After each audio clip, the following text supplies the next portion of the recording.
सबका स्वागत है।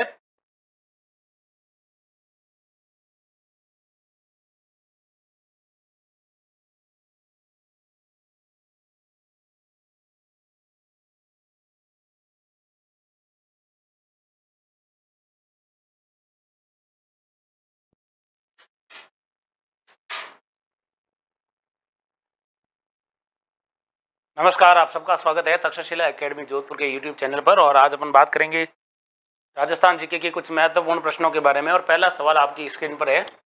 विवाह के अवसर पर बारात रवानगी के बाद घर की महिलाओं द्वारा जो स्वांग रचाया जाता है उसे क्या कहा जाता है?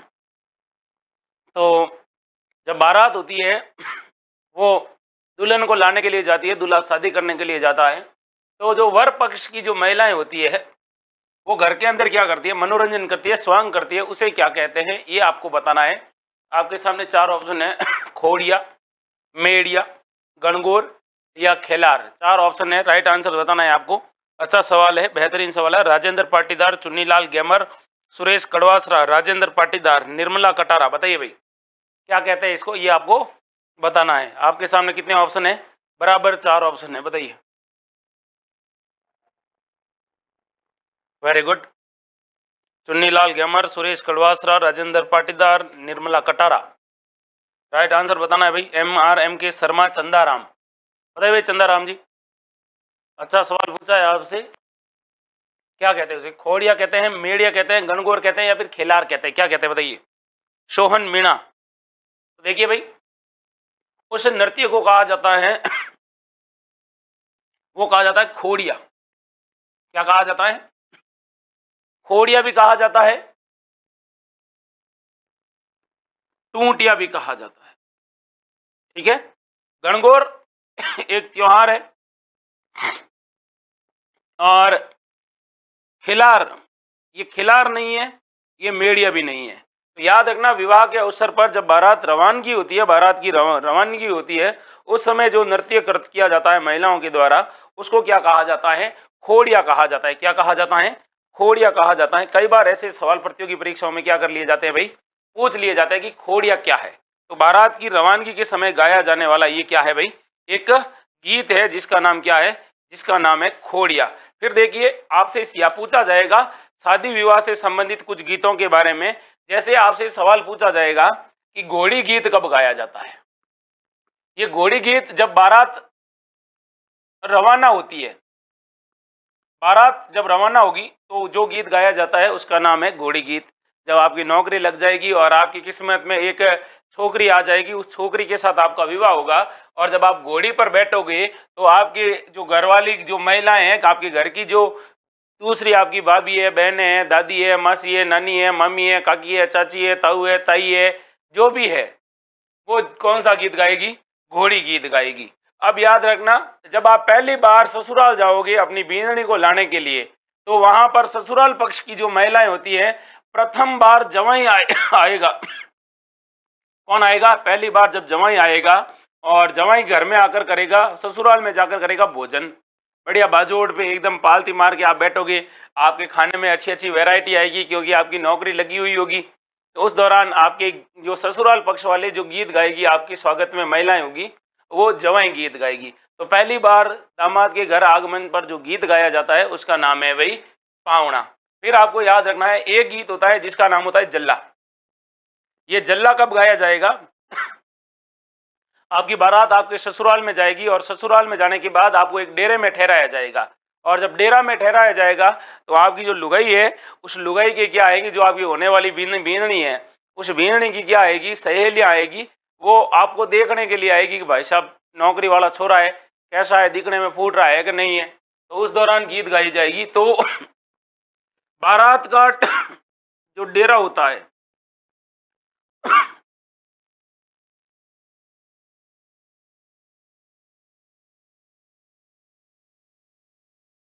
बारात का डेरा देखने समय, देखते देखते जाते समय यह गीत गाया जाता है। एक गीत होता है जिसका नाम होता है दुपट्टा। क्या होता है? दुपट्टा। आपकी शादी हो जाएगी, और जब आपकी शादी होगी तो आपकी जो सालियां होगी, क्या होगी? जो सालियां होगी वो क्या गाएगी? गीत गाएगी। तो ये कौन गाती है भाई? दुल्हन की सखियां होती है ना, दुल्हन की सखियां, वो सहेलियां वो गीत गाती है, कौन सी भाई? दुपट्टा। ये भी आपको क्या रखना है? ये याद रखना है। फिर आपसे सवाल पूछा जाएगा कि देखिए एक गीत होगा जिसका नाम है झुलरिया। ये भी जब आप ससुराल जाओगे तो आपके ससुराल पक्ष में गाया जाएगा। आपकी बींदनी की जब विदाई होगी तो उस बींदनी की विदाई में जो गीत गाया जाएगा कोयलड़ी। तो ये कोयलड़ी कैसा गीत है भाई? ये कोयलड़ी विदाई गीत है। कैसा गीत है? विदाई गीत है। ये भी आपको याद रखना है। कैसा गीत है? विदाई गीत है। ये भी आपको क्या रखना है? याद रखना है। एक होगा कामण। क्या गीत होता है? कामण गीत। तो सवाल आपसे पूछा जाएगा कामण गीत कब गाया जाता है? तो आप अपनी बीननी को लाने के लिए जाओगे और बन ठन के एकदम तैयार होके जाओगे, तो आपके जो घर वाले हैं और आपकी घर वाली महिलाएं हैं वो आपको जादू टोनों से और भूत प्रेतों से बचाने के लिए क्या करेगी? जो गीत गाएगी वो उसको कहा जाता है कामण। तो जादू टोनों से बचाने के लिए, बींद को बचाने के लिए कामण गीत गाया जाता है। ये आपको याद रखना है। ये सारे गीत परीक्षाओं में पहले पूछे जा चुके हैं। क्या किए जा चुके हैं? पूछे जा चुके हैं। ऐसे बेहतरीन सवालों को आपको क्या करना है? एक एक सवाल को आपको पढ़ना पड़ेगा और याद करना पड़ेगा, क्योंकि वनपाल वन रक्षक के अंदर कंपटीशन बहुत खतरनाक है। कैसा है भाई? बहुत खतरनाक है, क्योंकि इसके अंदर एक सीट पर मैंने सुना है कि 977 जने लड़ रहे हैं। कितने जने लड़ रहे हैं? 977 जने लड़ रहे हैं। अगला सवाल देखो, किस किले में तोप डालने का कारखाना था? तो राजस्थान का वह दुर्ग जिसके अंदर तोप डालने का क्या था भाई? कारखाना था। वो आपको बताना है। आपके सामने 4 ऑप्शन है, जयगढ़, चित्तौड़गढ़, जूनागढ़ या उपयुक्त सभी। यानी इन किलों में से किस किले के अंदर तोप डालने का क्या था भाई? कारखाना था। ये आपको बताना है। आपके सामने सही और सटीक आंसर बताने के लिए 4 ऑप्शन है और चारों ऑप्शनों को आपको क्या बताना है? आंसर बता देना। बताइए भाई। सुरेश कड़वासरा, एम के जाटनी, द्रौपदी चंदेल, कल्पना गौतम। आंसर बताइए भाई, इसका राइट आंसर क्या है? बताइए। Very good. तो इसका राइट आंसर है जिसका नाम है जयगढ़ दुर्ग। ऐसा कहा जाता है इस जयगढ़ दुर्ग का निर्माण कार्य मान सिंह ने शुरू करवाया था, लेकिन इसको पूरा करवाने वाले थे वो थे जय सिंह प्रथम। तो जय सिंह प्रथम ने इस किले को क्या करवाया था? पूरा निर्माण करवाया था। इस किले के बारे में कहा जाता है इस किले के अंदर जयपुर के शासकों का खजाना हुआ करता था, और जयपुर के शासकों का इस दुर्ग के अंदर खजाना होने के कारण इसको क्या कहा गया है? दफीना दुर्ग कहा गया है। क्या कहा गया है? दफीना दुर्ग कहा गया है। ये जो दुर्ग है जिस पहाड़ी पर बसा हुआ है उसका नाम है ईगल की पहाड़ी। कौन सी पहाड़ी? ईगल की पहाड़ी है। ये भी आपको क्या रखना है? याद रखना। जयगढ़ दुर्ग है वो जल संरक्षण की टांका यानी टांकाओं के लिए प्रसिद्ध है। टांका जल संग्रहण प्रणाली के लिए प्रसिद्ध है। टांका जल संग्रहण प्रणाली के लिए अगर कोई किला प्रसिद्ध है तो वो किला कौन सा है भाई? जयगढ़ का किला है। ये भी आपको क्या रखना है? याद रखना है। राजेंद्र पाटीदार, चुन्नीलाल गेमर। अगला सवाल देखिए, इसी किले के बारे में ऐसा कहा जाता है जब आप जयगढ़ दुर्ग के अंदर प्रवेश करोगे तो इस दुर्ग का जो प्रवेश द्वार है, मुख्य प्रवेश द्वार, उसके बारे में आपसे पूछे तो याद रखना एक दरवाजा है जिसका नाम है डूंगर दरवाजा। ये मुख्य प्रवेश द्वार है, डूंगर दरवाजा। हालांकि एक दरवाजा और है, दूसरा दरवाजा है जिसका नाम है अवनी दरवाजा, और जो तीसरा दरवाजा है उसका नाम है भैरव दरवाजा। फिर आपसे पूछा जाएगा इस दुर्ग को क्या कहा? इस दुर्ग के अंदर कुछ महल है। जैसे इसके अंदर एक है महल जिसका नाम है आराम मंदिर, एक है जिसका नाम है सुबट विलास। पूछे कि सुबट विलास, ये पूछा जा चुका है हालांकि, कि सुबट विलास है, आराम मंदिर है, विलास मंदिर, या फिर आपसे पूछे ललित मंदिर, ये किस दुर्ग के अंदर है? तो आप कहोगे कि सर यह जयगढ़ दुर्ग के अंदर है। फिर आपसे सवाल पूछा जाएगा किस दुर्ग के अंदर कठपुतली घर है? क्या है भाई? मनोरंजन के लिए यहाँ पर कठपुतली घर स्थापित किया गया है। इसके अलावा इस यहाँ पर एक बुर्ज है जिसका नाम है दिया बुर्ज। इस दिया बुर्ज को कहा जाता है कि इसको प्रकाश स्तंभ कहते हैं। कौन सा स्तंभ कहते हैं? प्रकाश स्तंभ कहते हैं। और कहते हैं कि यह 7 मंजिला है। कितना मंजिला है भाई? 7 मंजिला एक बुर्ज है जिसका नाम है दिया बुर्ज, जिसको प्रकाश स्तंभ कहा जाता है, जयगढ़ दुर्ग के अंदर है। इसके अलावा इस किले के बारे में याद रखना, इस दुर्ग के अंदर एशिया की सबसे बड़ी तोप थी जयबान तोप रखी गई है, और विश्व की सबसे पुरानी जो लेथ मशीन होती है वो भी इसी दुर्ग के अंदर रखी गई है। कौन सी मशीन रखी गई है? लेथ मशीन रखी गई है। ये भी आपको क्या रखना है? याद रखना है। इस दुर्ग के अंदर एक लघु दुर्ग है, जिस प्रकार से कुंभलगढ़ दुर्ग में एक लघु दुर्ग है जिसका नाम है कटारगढ़, उसी प्रकार इस दुर्ग के अंदर क्या है भाई, एक, फिर देखिए अगर इस दुर्ग के अंदर एक क्या बना हुआ है, लघु दुर्ग है। जिस प्रकार से कुंभलगढ़ दुर्ग के अंदर कटारगढ़ है, उसी प्रकार इसके अंदर एक दुर्ग है जिसका नाम है लघु दुर्ग, उसका नाम है विजयगढ़ी। और इस विजयगढ़ी के अंदर कहते हैं कि विजय सिंह को कैद करके रखा गया था। किसको कैद करके रखा गया था? विजय सिंह, जिनको चिम्मा जी कहा जाता है, उनको इस दुर्ग के अंदर क्या रखा गया था, कैद रखा गया था। ये भी आपको याद रखना है, क्योंकि सवाल के आसपास बहुत सारे क्या बनेंगे, सवाल बनेंगे। सवाल के आसपास बहुत सारे सवालों के आंसर बता रहा हूं, तो आपका यह कर्तव्य बनता है कि आप वीडियो को भी ज्यादा से ज्यादा लाइक करें, ताकि हमें पता चले कि भाई आप हमारी क्लास में इंटरेस्टेड हो। ठीक है भाई, अगला सवाल देखिए, और अगला सवाल है ये वाला, संत मल्लिक शाह की दरगाह कहां पर है? तो एक व्यक्ति थे जिनका नाम था मल्लिक शाह, और मल्लिक शाह की दरगाह बतानी है। बताइए भाई, मल्लिक शाह की दरगाह कहां पर स्थित है, यानी कौन सी जगह पर स्थित है? चार ऑप्शन है आपके सामने, सही और सटीक आपको क्या देना है, आंसर देना है। बताइए भाई, अच्छा सवाल है, इजी सवाल है और बेहतरीन तरीके से पूछा गया सवाल है। मल्लिक शाह की दरगाह, अच्छा सवाल है, बताइए। अच्छा सवाल है। विजय चौधरी, कल्पना गौतम, सुरेश कड़वासरा, एम के जाटनी, कल्पना गौतम, पलक यादव, राशिद खान, गुडान। फटाक से वीडियो को लाइक करिए भाई, ज्यादा से ज्यादा। फिर देखिए मैं इसके बारे में आपको बताऊं, और इसके आसपास भी आपके बहुत सारे सवाल पूछे जाएंगे। तो देखिए, संत मल्लिक शाह की दरगाह है वो जालोर के किले में है। किस किले में है भाई? जालोर के किले में है। और इस मल्लिक शाह की दरगाह का निर्माण करवाया था, वो कराया था एके ने। एके बोले तो अलाउद्दीन खिलजी ने करवाया था। कुछ दरगाह है, जैसे आपसे पूछा जाएगा कुछ किले के अंदर, जैसे आपसे पूछा जाएगा भूरे खां की मजार कहाँ है। भूरे खां की मजार जब भी आपसे परीक्षा में पूछे तो आप कहोगे सर भूरे खां की मजार है मेहरानगढ़ में। फिर आपसे सवाल पूछा जाएगा मीठे शाह की दरगाह किस दुर्ग में है? मीठे शाह की दरगाह कौन से दुर्ग में है? तो आप कहोगे सर गागरोन दुर्ग में है। किस दुर्ग में है? गागरोन दुर्ग में है। ये आपको याद रखना, गागरोन दुर्ग झालावाड़ में है। फिर आपसे सवाल पूछा जाएगा मर्दान शाह की दरगाह कहां पर है? मर्दान शाह की दरगाह, तो आप कहोगे सर मर्दान शाह की दरगाह है, ये मंडरायल गढ़ में है। कौन से गढ़ में है? मंडरायल दुर्ग में है। और मंडरायल दुर्ग कहां पर है? तो याद रखना करौली में है। कहां पर है? करौली के अंदर है, मंडरायल दुर्ग में है। फिर आपसे सवाल पूछा जाएगा, बताओ भाई मीरान साहब की दरगाह कहां पर है? पूछ ले तो याद रखना, मीरान साहब की दरगाह किस दुर्ग के अंदर है? तो याद रखना ये है भाई तारागढ़ के अंदर। और तारागढ़ कौन सा वाला? तारागढ़ अजमेर वाला तारागढ़ अजमेर वाला। तो ये वो जगह है, वो दुर्ग है जिसके अंदर क्या बनी हुई है, दुर्गों के अंदर मजार बनी हुई है। क्या बनी हुई है? मजार या दरगाह बनी हुई है। ये याद रखना है। कई बार ऐसे सवाल क्रॉस मैच वाले पूछ लेते हैं, तो आपको इस चीज को भी क्या रखना है, याद में रखना है और दिमाग में रखना है, क्योंकि पेपर अधीनस्थ बोर्ड करवा रहा है, मतलब पेपर टेढ़ा होने वाला है। अगला सवाल, जालोर के किले को सोनलगढ़ कहा गया है।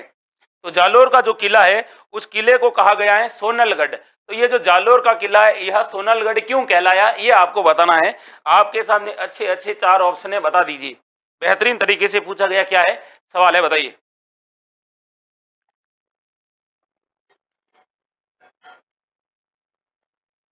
Very good, very good.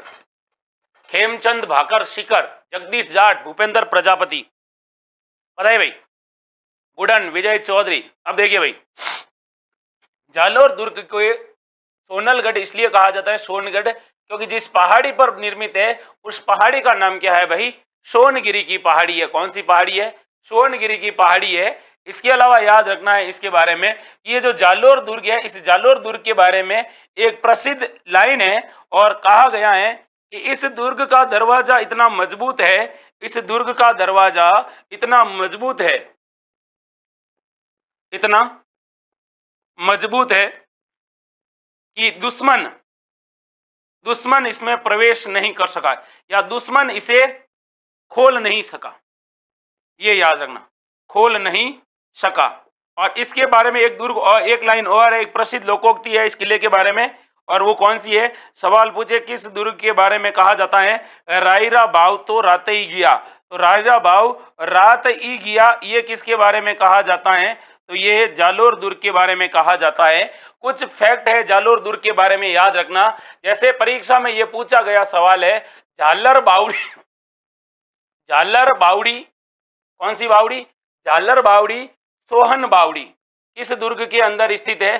तो झालर बावड़ी और सोहन बावड़ी ये दोनों क्या है भाई? बावड़ियां हैं।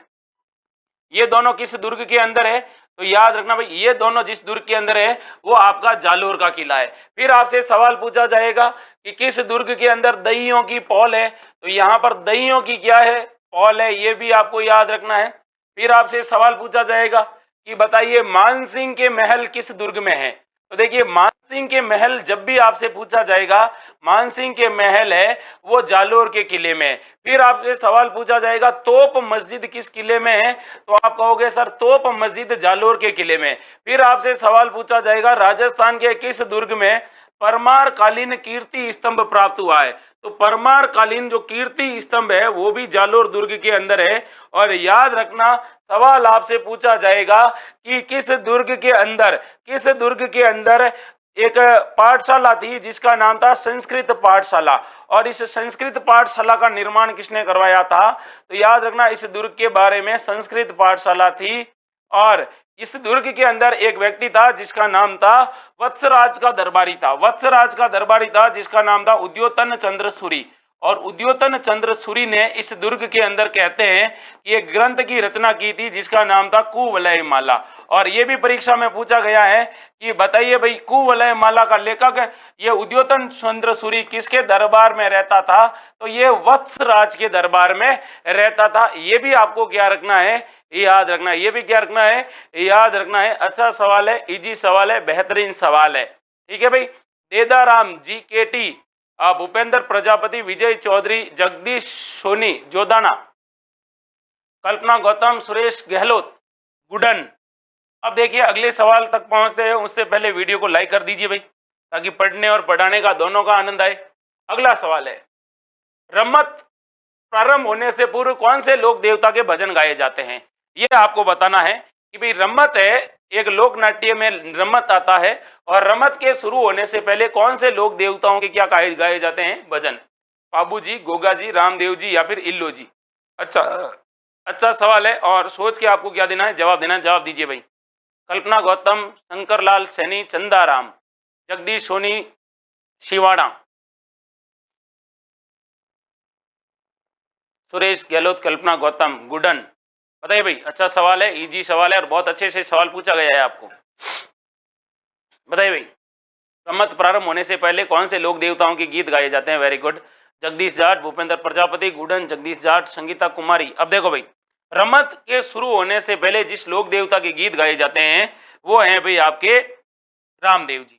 सवाल आपसे पूछा जाएगा कि ये जो रम्मत है, इस रम्मत का जो प्रारंभ हुआ, जो उद्भव हुआ, वो कहां से हुआ? अगर ये आपसे पूछा जाएगा तो आप कहोगे सर रम्मत का उद्भव हुआ था राजस्थान के जैसलमेर जिले से। कौन से जिले से? जैसलमेर के जिले से। लेकिन आपसे सवाल पूछा जाएगा रम्मत कहाँ की प्रसिद्ध है? तो रम्मत प्रसिद्ध है भाई बीकानेर की। कहाँ की प्रसिद्ध है? बीकानेर की है। फिर आपसे सवाल पूछा जाएगा कि बताइए आचार्यों का चौक किसके लिए प्रसिद्ध है? आचार्यों का चौक कहां पर है और किसके लिए प्रसिद्ध है? तो आचार्यों का चौक बीकानेर है, और यहां पर किसका आयोजन होता है भाई? रम्मत का आयोजन होता है। इसीलिए रम्मत के लिए ये आचार्य का चौक बीकानेर प्रसिद्ध है। ये भी आपको क्या रखना है? याद रखना है। इसके अलावा याद रखना कि जो रम्मत में भाग लेने वाले जो प्रतिभागी होते हैं, रम्मत में क्या लेने वाले? भाग लेने वाले जो प्रतिभागी होते हैं उनको क्या कहा जाता है? तो देखिए रम्मत के जो कलाकार होते हैं, रम्मत के जो कलाकार होते हैं, इस रम्मत के जो कलाकार होते हैं उनको क्या कहा जाता है?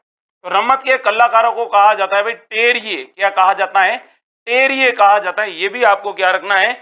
याद रखना है। फिर आपसे सवाल पूछा जाएगा कि देखिए बीकानेर की रम्मत को कहा जाता है पाटा संस्कृति। बीकानेर की रम्मत है उसको क्या कहा जाता है? पाटा संस्कृति। किसको कहा जाता है? बीकानेर की रम्मत को कहा जाता है। अब बीकानेर की रम्मत को पाटा संस्कृति क्यों कहा जाता है? तो देखिए भाई, हमारे यहाँ पर जो स्टेज शब्द है ना, वो हमारे राजस्थान वालों के लिए नया शब्द है। हम लोग जो लकड़ी की जो पार्ट होते हैं ना, उनको हम लोग पाटिया कहते हैं। क्या कहते हैं? पाटिया या पाटा कहा जाता है। तो याद रखना है भाई, इसमें कहते हैं कि जो बीकानेर के अंदर जो रमत है उसका आयोजन लकड़ी के पाटों पर होता है,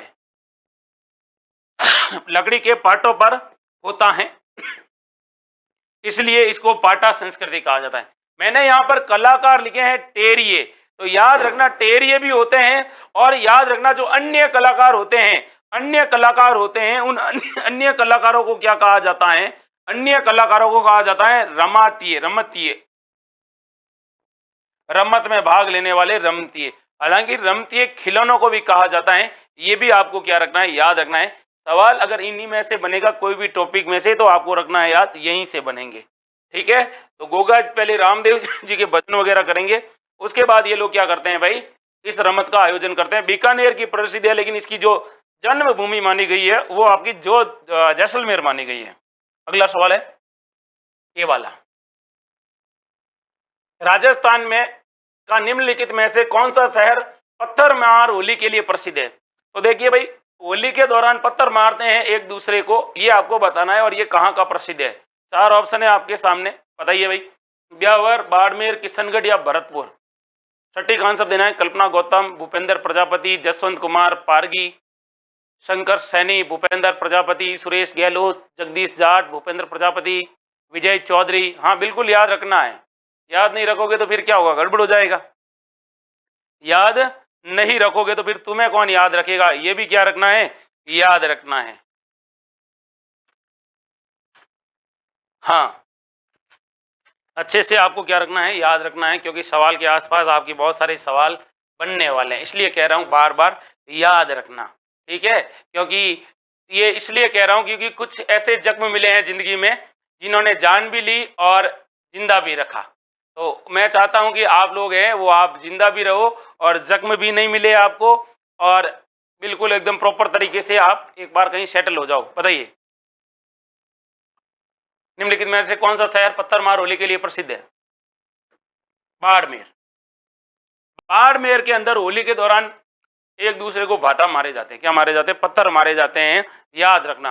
अब याद करते हैं इनसे रिलेटेड अपने परीक्षाओं में क्या क्या सवाल बन सकते हैं, ये याद रखना है। तो याद रखना है कि देखिए भाई, होली के दौरान आपको पता है कि एक अलग ही क्या रहता है, माहौल रहता है, और उस अलग माहौल के दौरान होली मनाई जाती है। तो ये भी आपको याद रखना है कि भाई होली के दौरान अपने अलग अलग जगहों की अलग अलग होली है, उन अलग अलग होलियों के अंदर कहा जाता है कि जैसे आपसे सवाल पूछा जाएगा, और वो सवाल क्या पूछा जाएगा कि पूछा जाएगा, बताओ भाई लठमार होली कहाँ पर खेली जाती है? ये सवाल पूछा गया है, लठमार होली। तो आप कहोगे सर लठमार होली खेली जाती है करौली के अंदर, महावीर जी करौली, महावीर जी एक जगह है करौली के अंदर। फिर आपसे सवाल पूछा जाएगा फूलों की होली, फूलों की होली कहां पर खेली जाती है? तो याद रखना है ये भी गोविंद देव जी के मंदिर में खेली जाती है, गोविंद देव जी मंदिर जयपुर के अंदर। एक अपने होती है जिसका नाम है कपड़ा फाड़ होली, कपड़ा फाड़ होली, गाबा फाड़ होली। ये कहां पर खेली जाती है? ये खेली जाती है पुष्कर में। कहां खेली जाती है? पुष्कर में। फिर एक होली है अंगारों की होली। किसकी होली है? अंगारों की होली। कहां खेली जाती है? अंगारों की होली। ये अगर आपकी परीक्षा में पूछ ले तो आपको बताना है कि सर ये अंगारों की होली खेली जाती है केकड़ी के अंदर। ये केकड़ी कहां पर है? अजमेर के अंदर है। कहां है? अजमेर के अंदर है। ये अगर आपको होली से रिलेटेड अगर परीक्षा में पूछ ले तो आपको क्या रखना है? याद रखना है। और अगर आपसे सवाल पूछिए कि डूंगरपुर जिले का भिलूड़ा गांव किसके लिए प्रसिद्ध है? ये भिलूड़ा गांव है डूंगरपुर के अंदर, और ये किसके लिए प्रसिद्ध है? तो यहाँ पर भी कैसी होली खेली जाती है? पत्थरमार होली खेली जाती है। कैसी होली खेली जाती है?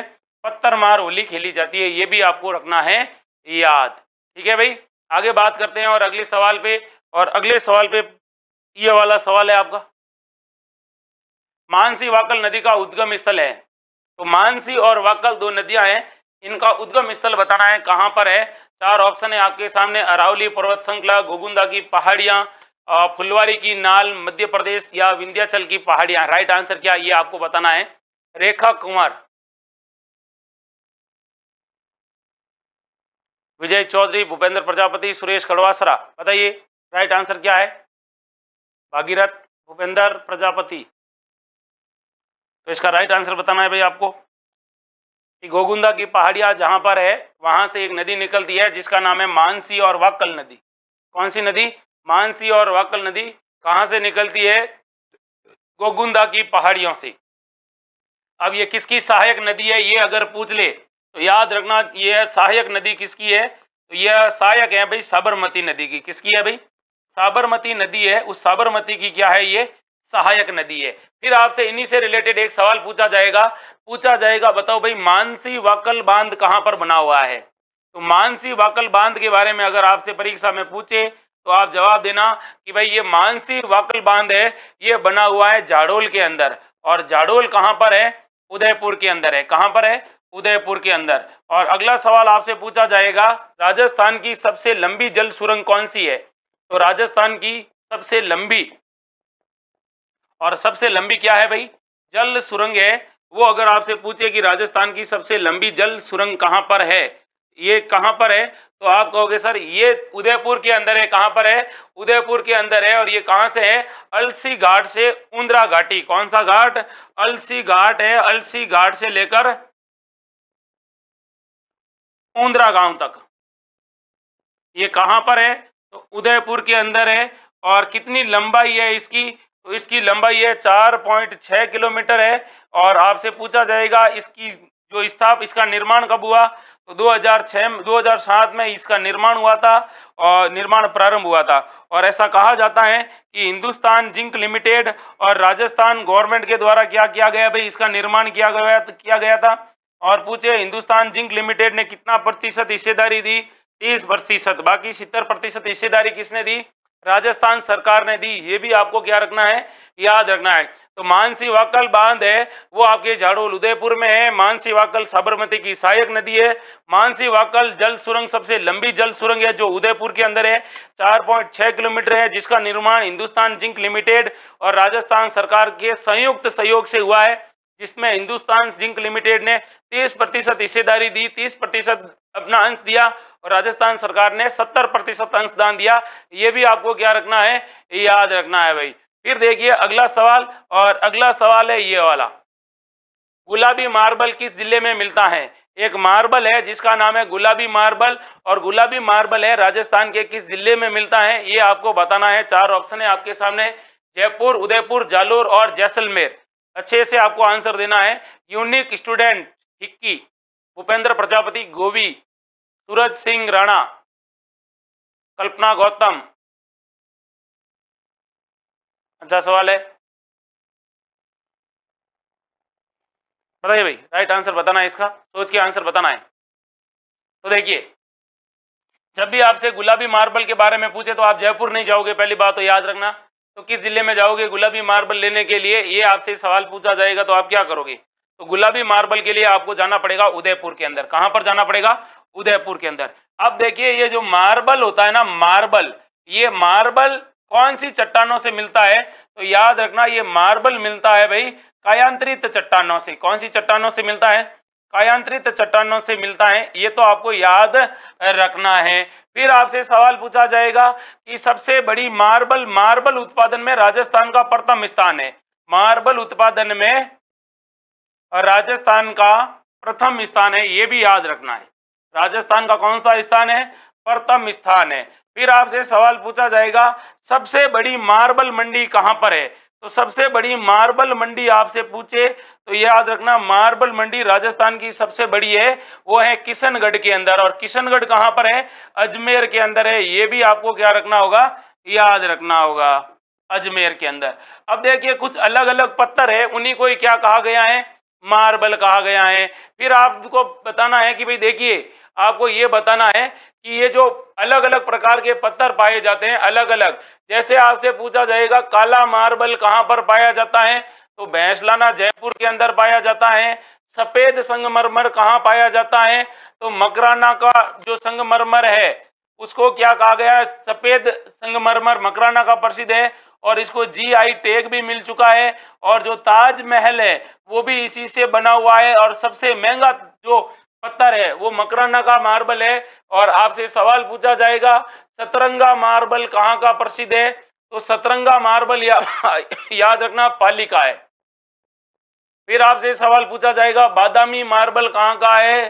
तो बादामी मार्बल है जोधपुर का। और फिर आपसे सवाल पूछा जाएगा पीला मार्बल कहाँ का प्रसिद्ध है भाई? तो पीला है भाई जोधपुर का। फिर आपसे पूछा जाएगा लाल मार्बल कहाँ का है भाई? तो आप कहोगे सर लाल मार्बल है धौलपुर का। कहाँ का प्रसिद्ध है भाई? धौलपुर का है। ये भी आपको क्या रखना होगा? याद रखना होगा। फिर आपसे सवाल पूछा जाएगा कि मार्बल की मूर्तियां कहाँ की प्रसिद्ध है? तो मार्बल की मूर्तियां सबसे ज्यादा प्रसिद्ध कहाँ की है? जयपुर की है। कहाँ की है? जयपुर की। लेकिन अगर आपसे पूछा जाएगा मार्बल की जालियां कहाँ की प्रसिद्ध है? तो मार्बल की जालियां जहां की प्रसिद्ध है वो जगह अपने राजस्थान के अंदर जैसलमेर है। ये भी आपको क्या रखना है? याद रखना है, क्योंकि सवाल सारे परीक्षाओं में क्या किए जा चुके हैं? पूछे जा चुके हैं। क्या किए जा चुके हैं भाई? पूछे जा चुके हैं। फिर अगले सवाल की तरफ बढ़ते हैं और अगला सवाल देखिए। और अगला सवाल है वो भी आपके सामने घमासान मचाने वाला सवाल है। खेजड़ी वृक्ष को बचाने के लिए ऑपरेशन खेजड़ा कार्यक्रम कब शुरू किया गया? तो खेजड़ी को बचाने के लिए एक कार्यक्रम चलाया गया था जिसका नाम था ऑपरेशन खेजड़ा। और ये ऑपरेशन खेजड़ा है ये कब चलाया गया था ये आपको बताना है। चार ऑप्शन है 1981, 1991, 1982, 1992। तो बताइए भाई ऑपरेशन खेजड़ा कब चलाया गया था ये आपको बताना है। फटाक से बताइए और वीडियो को ज्यादा से ज्यादा लाइक करिए भाई। लाइक कम मारे हैं बता दीजिए भाई। विजय चौधरी, कल्पना, निर्मला, प्रकाश बरवड़, राजू डूडी, सूरज सिंह राणा, अजय अग्रवाल, द्रौपदी चंदेल, भूपेंद्र प्रजापति, जसवंत कुमार पारगी, कृष्णा परेटा, राघव खटीक, रेखा कुमार, जसवंत सिंह प्रागी, पूजा देवीलाल, ज्योति शनि, संतोष जाकड़, अजय, रेशमा बानो, निर्मला कटारा, राघव खटीक। आंसर बताइए भाई। ऑपरेशन खेजड़ा कौन से वर्ष में चलाया गया था? बताइए। Very good. तो ऑपरेशन खेजड़ा चलाया गया था 1992 में। आपसे सवाल पूछा जाएगा खेजड़ी का वैज्ञानिक नाम आपसे पूछे तो आपको बताना है सर प्रोसोपिस सिनेरेरिया। सिनेरेरिया ये इसका क्या है भाई? वैज्ञानिक नाम है। फिर आपसे अगला सवाल पूछा जाएगा इसी खेजड़ी के बारे में कि बताइए खेजड़ी सर्वाधिक किस जिले में है? तो सर्वाधिक जिला पूछे तो आप कहोगे सर सर्वाधिक जिस जिले में पाई जाती है वो नागौर है। और अगर आपसे पूछे कि किस क्षेत्र में सर्वाधिक पाई जाती है तो क्षेत्र में आप कहोगे कि सर शेखावाटी क्षेत्र में सर्वाधिक है। फिर आपसे पूछा जाएगा खेजड़ी के बारे में कि खेजड़ी की पूजा कब होती है? तो खेजड़ी की पूजा होती है भाई दशहरे के दिन। और कौन सा राजवंश है जो अपने खेजड़ी को अपना आराध्य मानता है? तो खेजड़ी को आराध्य मानने वाला राजवंश अगर आपसे पूछे तो आप कहोगे सर एक तो तोमर वंश है वो खेजड़ी को अपना क्या मानता है? आराध्य मानता है। फिर आपसे सवाल पूछा जाएगा खेजड़ी से रिलेटेड ही कि बताइए भाई ये जो खेजड़ी है इस खेजड़ी के बारे में पूछा जाएगा इसके अंदर कौन सा कीड़ा लगता है? तो इसके अंदर जो कीड़ा लगता है उस कीड़े का नाम आपसे पूछा जाएगा तो आप कहोगे सर इसके अंदर एक तो लगता है सेलेंट्रेना कीड़ा। सेलेंट्रेना कीड़ा है जो खेजड़ी को नष्ट करता है। और इसके अंदर एक कवक लगता है उस कवक का नाम भी याद रखना ग्लाइकोडर्मा। ग्लाइकोडर्मा याद रखना। आप लोगों ने खेजड़ी का पेड़ देखा और खेजड़ी के पेड़ों में जो जो एकदम उसकी जो होता है ना तन्ने का सबसे निचला भाग जड़ों वाला वहां पर क्या लगा होता है? यूं मुलायम मुलायम होता है, पानी भरा हुआ होता है उसमें, वो होता है ग्लाइकोडर्मा और वो होता है कवक। क्या होता है? कवक, जिसे गांव में खेजड़ी का मैल कहते हैं। फिर आपसे सवाल पूछा जाएगा कि बताइए भाई खेजड़ी को राज्य वृक्ष का दर्जा कब दिया गया? तो खेजड़ी को राज्य वृक्ष का दर्जा दिया गया था 31 अक्टूबर 1983 को। 31 अक्टूबर 1983 को इसको क्या दिया गया था? राज्य वृक्ष का दर्जा दिया गया था। फिर आपसे सवाल पूछा जाएगा खेजड़ी के ऊपर डाक टिकट कब जारी हुआ? तो डाक टिकट जारी हुआ 1988 में। फिर आपसे सवाल पूछा जाएगा कि खेजड़ी दिवस कब मनाया जाता है, तो खेजड़ी दिवस मनाया जाता है 12 सितंबर को। तो याद रखना कि पहला खेजड़ी दिवस कब मनाया गया था, तो पहला खेजड़ी दिवस मनाया गया था 1978 को। फिर आपसे सवाल पूछा जाएगा कि खेजड़ली हत्याकांड कब हुआ था, खेजड़ली कांड कब हुआ था, तो खेजड़ली कांड खेजड़ी वृक्ष की कटाई को लेकर हुआ था, मारवाड़ की जोधपुर रियासत में हुआ था अभय सिंह के समय 28 अगस्त 1730 को, 28 अगस्त 1730 को हुआ था, जिसमें खेजड़ी वृक्ष को बचाने के लिए 363 विश्नोई समुदाय के लोग वीर गति को प्राप्त हुए थे। ये भी आपको याद रखना है, वीर गति को क्या हुए थे, प्राप्त हुए थे, ये भी आपको याद रखना है। ये मारवाड़ के शासक अभय सिंह के समय की बहुत बड़ी घटना है, ये भी याद रखना है। अब देखिए अगला सवाल देखते हैं, अगला सवाल है ये वाला, किस शासक के प्रश्रय में वृंदावन से लाई गई श्रीनाथ जी की मूर्ति सिहाड़ गांव नाथद्वारा में स्थापित की गई थी। तो सिहाड़ गांव नाथद्वारा के अंदर जो मूर्ति स्थापित की गई थी वो कब स्थापित की गई थी और किसके समय स्थापित की गई थी, ये आपको बताना है। बताइए भाई, 4 ऑप्शन है और दबा के एकदम से आपको क्या बताना है, सही सही बताना है, बता दीजिए भाई। Very good.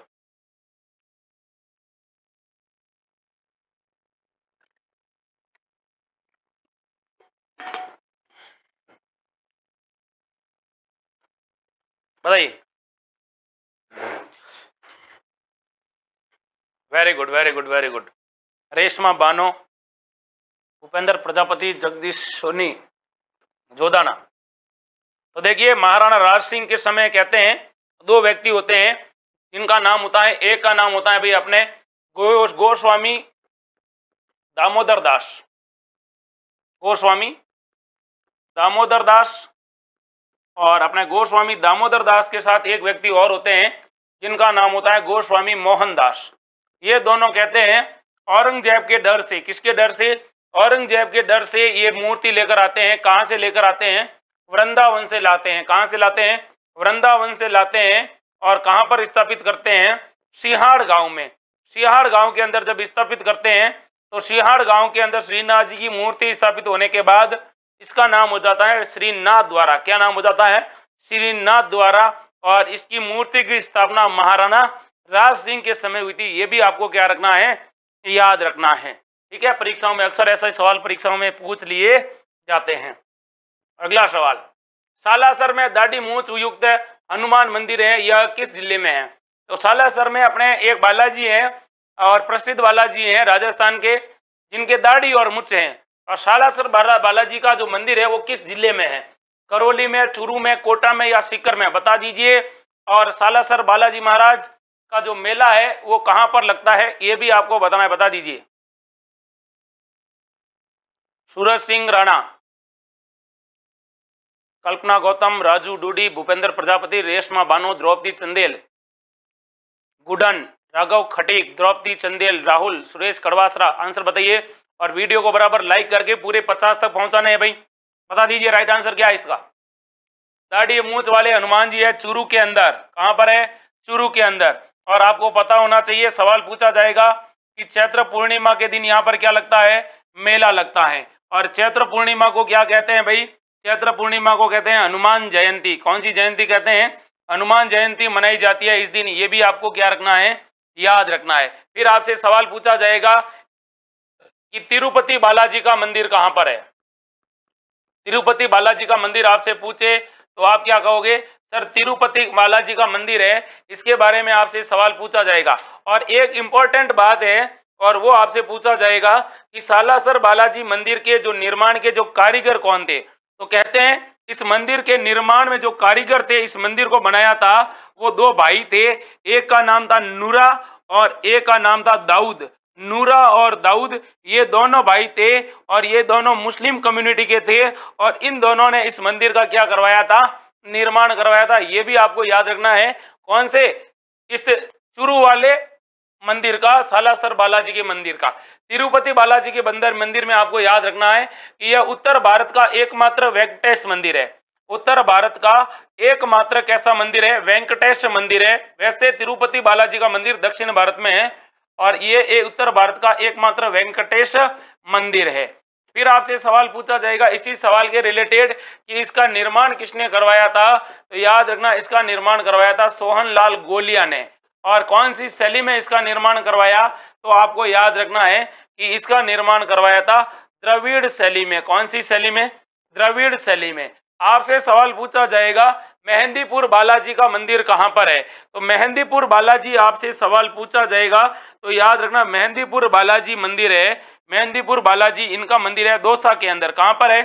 दौसा के अंदर है। और यहाँ पर मूर्ति नहीं है, कहते हैं कि एक पहाड़ी है और उस पहाड़ी की जो चट्टान है उस चट्टान से ही क्या बनी हुई है, बनाई गई है हनुमान जी की मूर्ति बनाई गई है। ये भी आपको याद रखना है क्योंकि ऐसे सवाल परीक्षाओं में पूछ लिए जाते हैं। अगला सवाल देखिए, और अगला सवाल है ये वाला, और ये सवाल आपसे पूछ रहा है कि त्रिमुखी बावड़ी का निर्माण हुआ, त्रिमुखी बावड़ी का निर्माण किसके समय हुआ?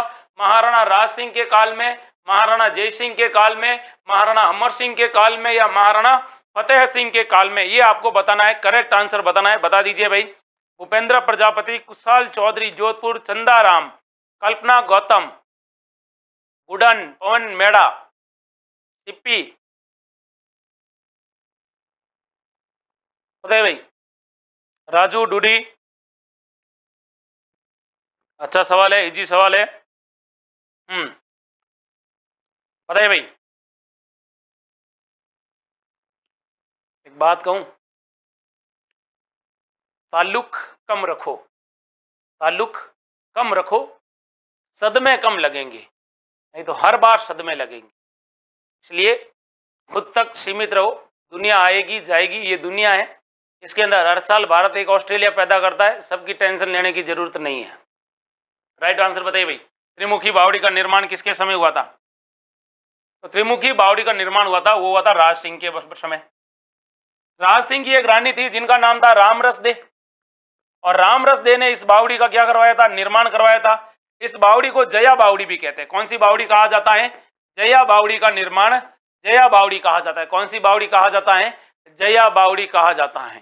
ठीक है, और ये कहां पर है? तो ये है भाई उदयपुर के अंदर। कहां पर है ये? उदयपुर के अंदर है जया बावड़ी या त्रिमुखी बावड़ी। ये भी आपको क्या रखना है, याद रखना है। सवाल के आसपास अच्छे अच्छे क्या बन सकते हैं? सवाल बन सकते हैं। सवाल के आसपास ही आपको क्या मिलेंगे? अच्छे अच्छे सवाल मिलेंगे। देबारी उदयपुर के अंदर है। कहां पर है?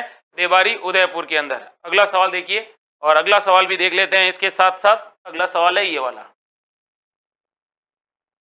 बाबा का भागड़ा और प्यारी नाम टापू निर्मित है। बाबा का भागड़ा और ये प्यारी है, ये कहां पर है, ये आपको बताना है। अच्छा सवाल है, बेहतरीन सवाल है।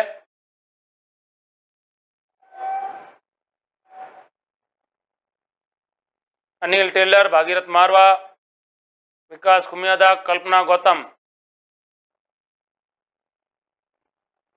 बाबा का भागड़ा और प्यारी नाम की दो टापू है, ये किस झील पर निर्मित है, ये आपको बताना है। 4 ऑप्शन है, आपको बच्चे से सोच के बताना है, गलत कुछ भी बताना नहीं है। बताइए भाई। Very good. तो अपने राजस्थान के अंदर एक झील है जिसका नाम है जयसमंद झील। जयसमंद झील के बारे में याद रखना, इस जयसमंद झील का निर्माण करवाया था जय सिंह ने। जय सिंह इसके क्या थे? निर्माता थे। और याद रखना है कि इस झील को ढेबर झील कहते हैं। कौन सी झील? ढेबर झील कहते हैं। और इसके बारे में 2-3 बातें हैं। इसके अंदर टोटल 7 टापू है, और इसके अंदर एक टापू पर बनी हुई है होटल आइलैंड। कौन सी लैंड बनी हुई है? होटल आइलैंड बनी हुई है। ये भी आपको ध्यान में रखना है। होटल आइलैंड पूछे तो जयसमंद झील के एक टापू पर बनी हुई है। इस झील के किनारे रूटी रानी का महल है। रूटी रानी का क्या है? महल है। इसके अलावा यहाँ पर इसी झील के किनारे चित्रित हवा महल है। पूछे चित्रित हवा महल कहाँ पर है, तो इसी झील के किनारे हैं। इसके अलावा राजकुमार के महल आपसे पूछे तो राजकुमार के जो महल है वो भी इसी झील के किनारे निर्मित है। और भी आपको याद रखना है इस झील के बारे में, तो याद रखना इस झील से 2 नहरें निकाली गई हैं। क्या निकाली गई हैं? 2 नहरें निकाली गई हैं। एक का नाम है श्यामपुरा, एक का नाम क्या भाई? श्यामपुरा नहर है, और एक का नाम है भाट नहर। कौन सी नहर है? श्यामपुरा और भाट नहर है। ये भी आपको क्या रखना है?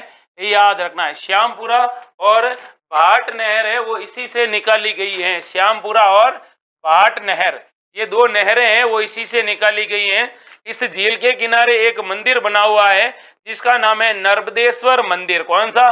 नर्मदेश्वर महादेव मंदिर बना हुआ है। इसके अलावा इसके बारे में ये भी याद रखना है कि इसके अंदर जो जलापूर्ति होती है वो 3 नदियों के द्वारा होती है। जल की आपूर्ति, जलापूर्ति 3 नदियों के द्वारा होती है।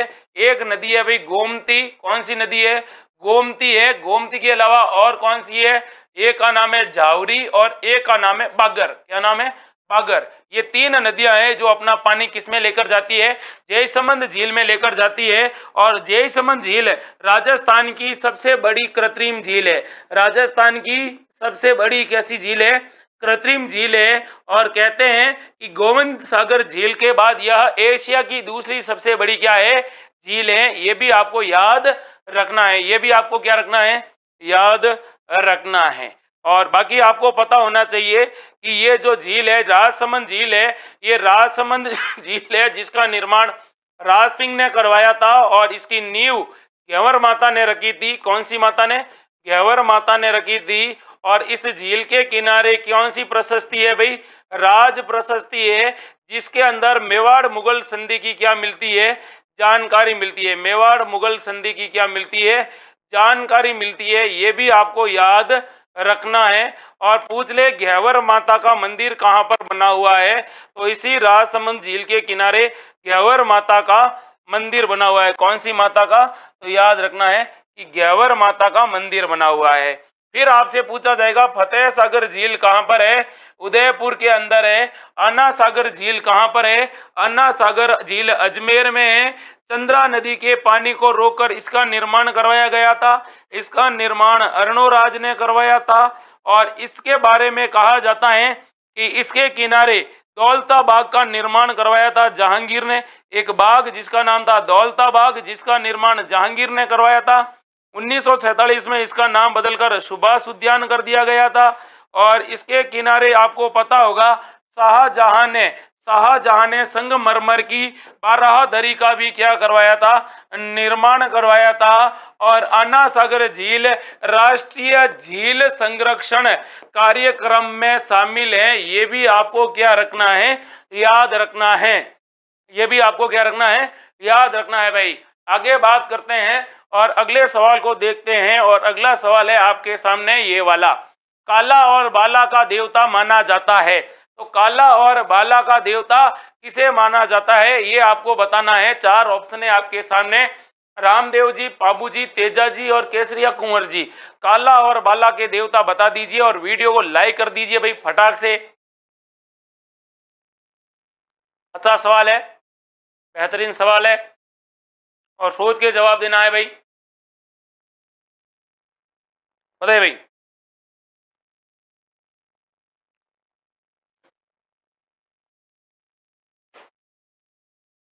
बताइए बताइए बताइए।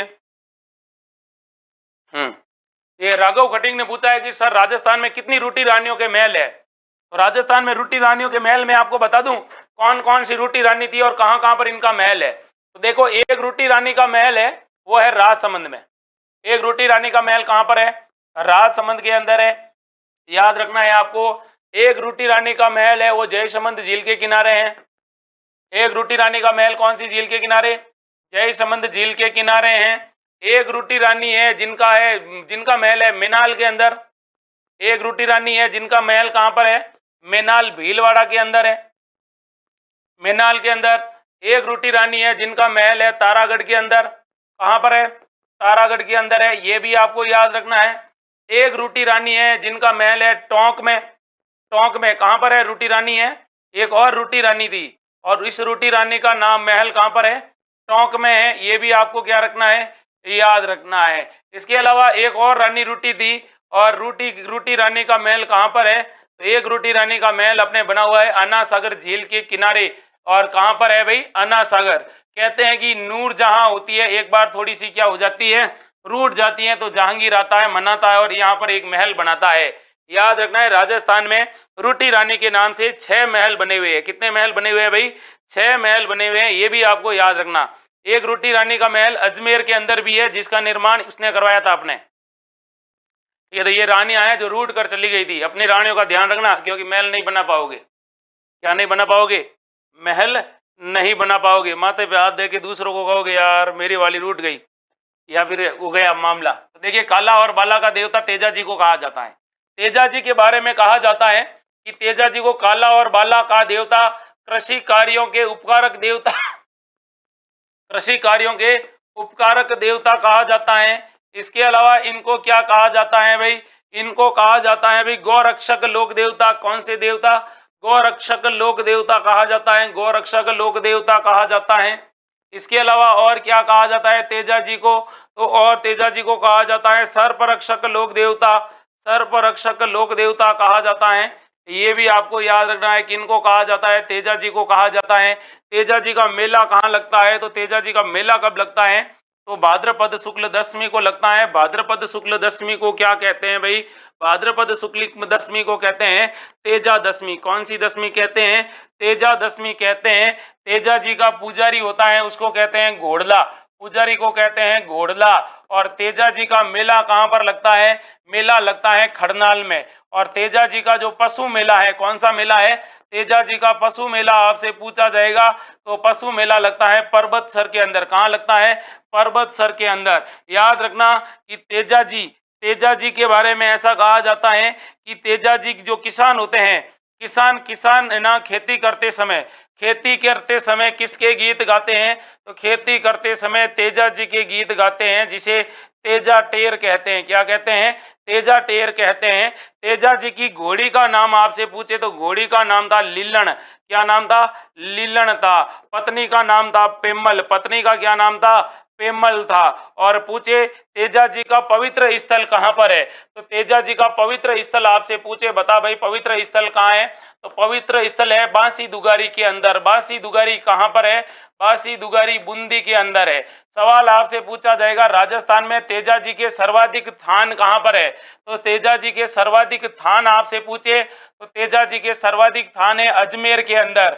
और तेजा जी की सर्वाधिक मान्यता किस जिले में है? अजमेर जिले में है। ये भी आपको क्या रखना है? याद रखना है। ये भी क्या रखना है? याद रखना है। भूलना कुछ भी नहीं है। और वीडियो को प्रॉपर क्या करना है? लाइक करते जाना है और शेयर करते जाना है। अगला सवाल है ये वाला, अढ़ाई प्याला शराब पिलाने का रिवाज है। तो अढ़ाई प्याला शराब है, ये कौन सी देवी को पिलाई जाती है, चढ़ाई जाती है? ये आपको बताना है। आपके सामने चार ऑप्शन है, आयड़ माता, जीण माता, शीतला माता या बाण माता। फटाक से आपको क्या बताना है भाई? सही सही आंसर बताना है, बता दीजिए।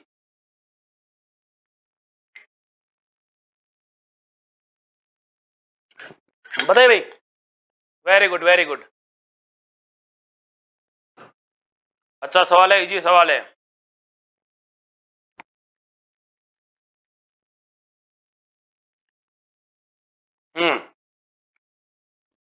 बताइए भाई।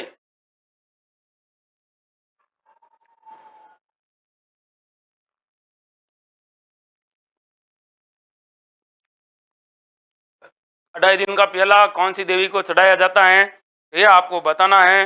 अच्छा सवाल है, बेहतरीन सवाल है। और परीक्षा में ऐसे सवाल किया कर लिए जाते हैं, पूछ लिए जाते हैं। तो देखिए भाई, अपने राजस्थान में एक लोक देवी है जिनका नाम है जीण माता।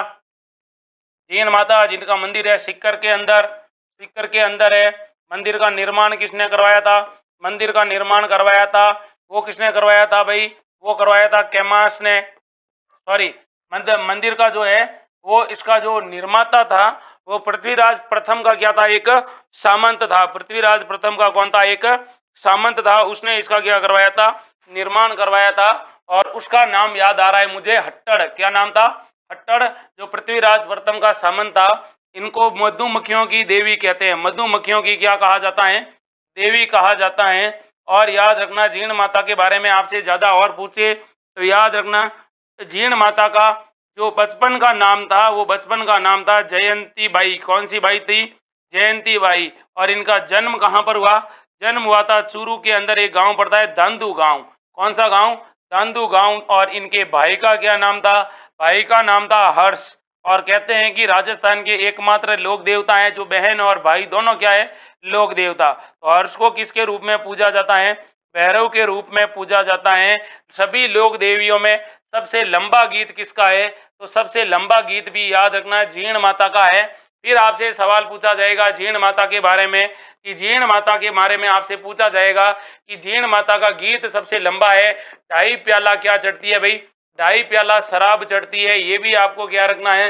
याद रखना है। 2.5 प्याला शराब चढ़ाई जाती है। और याद रखना है जीण माता के बारे में कि इनके मंदिर में जो दीपक जलाने के लिए जोत का घी आता था, जोत का घी हर वर्ष कहाँ से आता था? तो हर वर्ष कहते हैं मुगल दरबार से आता था। कहाँ से आता था? मुगल दरबार से हर वर्ष 1.25 मण घी आता था। और ये जो 1.25 मण घी भेजने की जो परंपरा शुरू की थी वो औरंगजेब ने की थी। किसने की थी? औरंगजेब ने की थी। ये भी आपको क्या रखना है? याद रखना है। क्या रखना है भाई? याद रखना है। ऐसे सवाल भी परीक्षाओं में पूछ लिए जाते हैं। अब देखिए अगला सवाल, और अगला सवाल आपसे पूछा जाएगा जैसे यहाँ पर दे रखा है आयड़ माता। आयड़ माता का मंदिर आपसे पूछे तो आप कहोगे सर जैसलमेर के अंदर है। शीतला माता के 2 मंदिर हैं, एक है चाकसू जयपुर के अंदर और एक मंदिर है कागा जोधपुर के अंदर। कागा जोधपुर वाले मंदिर का निर्माण विजय सिंह ने करवाया था। चाकसू जयपुर के वाले मंदिर का निर्माण माधो सिंह ने करवाया था। बाण माता है, ये गोहिल वंश की क्या है भाई? गोहिल वंश की कुल देवी है। ये भी आपको क्या रखना है? याद रखना है। गोहिल वंश की कुल देवी है, ये भी याद रखना है। अगला सवाल है ये, और ये सवाल पूछा जाता है राजस्थान में चिश्ती संप्रदाय के प्रवर्तक कौन थे? ये आपको बताना है। 4 ऑप्शन है आपके सामने कि राजस्थान में चिश्ती संप्रदाय के प्रवर्तक आपसे पूछा है, बताइए कौन थे? सुरेंद्र परमार, भूपेंद्र प्रजापति, सूरज सिंह राणा, काला मीणा, कल्पना गौतम, विकास खुमियादा। बताइए भाई। तो देखिए भाई अच्छा सवाल है और इजी तरीके से आपसे पूछा गया सवाल है। और ऐसे सवालों को आपको क्या आना चाहिए? आंसर प्रॉपर आना चाहिए। क्या आना चाहिए? आंसर एकदम से प्रॉपर आना चाहिए। बताइए। Very good.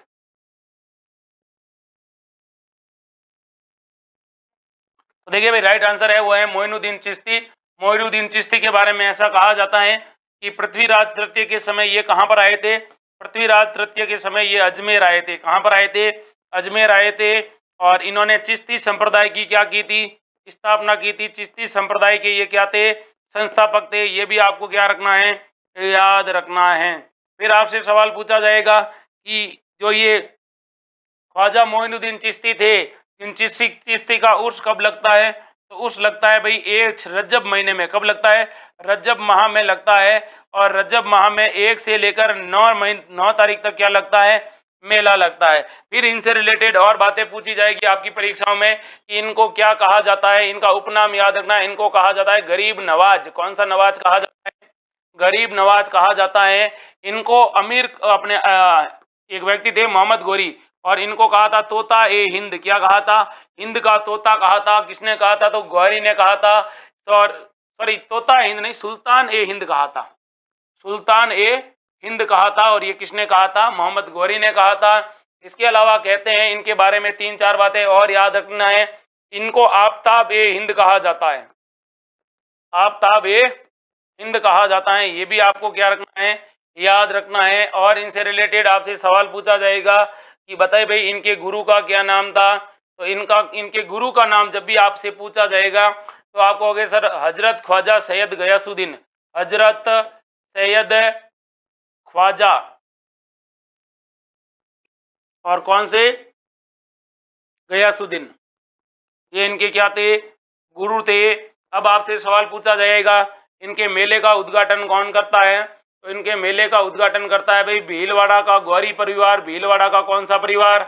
गौरी परिवार करता है। ये भी आपको याद रखना है। इनके मेले का क्या करता है? उद्घाटन करता है। फिर आपसे पूछा जाएगा ख्वाजा साहब ने कौन कौन से ग्रंथ लिखे थे? तो इनके ग्रंथ के नाम याद रखना। अनीसुल अरवाहा, अनीसुल अरवाहा लिखा था इन्होंने। एक और ग्रंथ लिखा था जिसका नाम था कंसुल अरवार के इसरार। क्या नाम था? कंसुल इसरार लिखा था इन्होंने। और एक इन्होंने कविता लिखी थी जिसका नाम था दीवान ए मोइन। दीवान ए मोइन लिखा था। ये भी आपको क्या रखना होगा? याद रखना होगा। अब कुछ बातें इनके बारे में, जैसे इनके शिष्य होते हैं, इनके शिष्य को क्या कहा जाता है, तो इनके शिष्य को क्या कहा जाता है भाई, मुरीद कहा जाता है। इनके मेले को क्या कहा जाता है भाई, मेले को उर्स कहा जाता है। इनके जो यात्री होते हैं, वो मेले के अंदर आने वाले यात्री, उनको क्या कहा जाता है, उनको जायरीन कहा जाता है। क्या कहा जाता है भाई, जायरीन कहा जाता है। फिर आपसे सवाल पूछा जाएगा कि यहाँ पर आने वाले जो तीर्थ करने के बाद वो क्या कहलाते हैं, तीर्थ करने के बाद वो लोग यहाँ पर आते हैं, उनको कहते हैं जियारत। और जहाँ पर चिश्ती संप्रदाय के साधु रहते हैं, उनके निवास स्थान को क्या कहते हैं, तो निवास स्थान को कहते हैं भाई खानकाहा। क्या कहते हैं, खानकाहा कहते हैं। ये भी आपको सटीक सटीक क्या रखने होंगे, याद रखने होंगे भाई। आगे देखिए, और अगला सवाल है ये वाला, और ये वाला सवाल आपसे पूछ रहा है, और वो आपसे पूछ रहा है, बताइए भाई, ब्रज भाषा में कव्वाली प्रथा की शुरुआत किसने की, बताइए। चार ऑप्शन आपके सामने।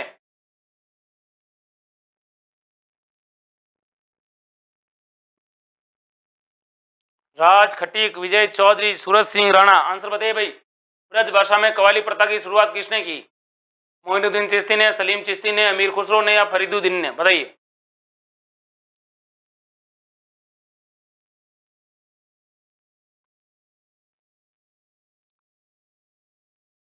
नेमाराम भाटी, अजय मेवाड़ा, राजू डूडी, सूरज Singh Rana.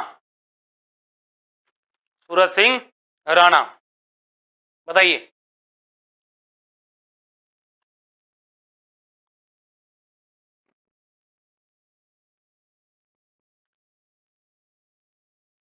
Very good, very good. Braj भाषा में कव्वाली की शुरुआत करने वाले थे अमीर खुसरो। अमीर खुसरो किसके दरबार में रहते थे, एके के दरबार में। एके बोले तो अलाउद्दीन खिलजी के दरबार में। और जो तबला का जो आविष्कार किया था, वो तबला का आविष्कार भी कहते हैं कि अमीर खुसरो ने ही किया था। इन्होंने एक ग्रंथ लिखा था जिसका नाम था तारीख ए अलाई। तारीख ए अलाई इनकी पुस्तक है। ये भी आपको क्या रखना है, याद रखना, तारीख ए अलाई। और एक और लिखी थी फुतुहात ए, ऐसा कुछ लिखा था इन्होंने। अगला सवाल देखिए, राजस्थान का कबीर किसे कहा जाता है, बताइए। राजस्थान का कबीर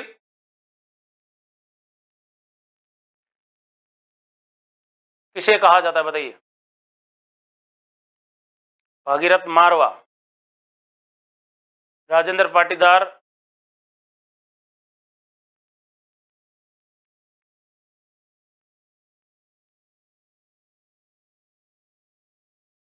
राजू डूडी, भूपेंद्र प्रजापति।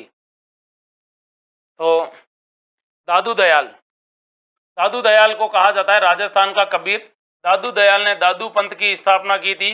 दादू पंथ का जो अगर प्रमुख स्थल पूछा जाएगा, वो है नारायणा, जयपुर के अंदर इसकी क्या है, प्रधान पीठ है। ये भी आपको याद रखना है, प्रधान पीठ।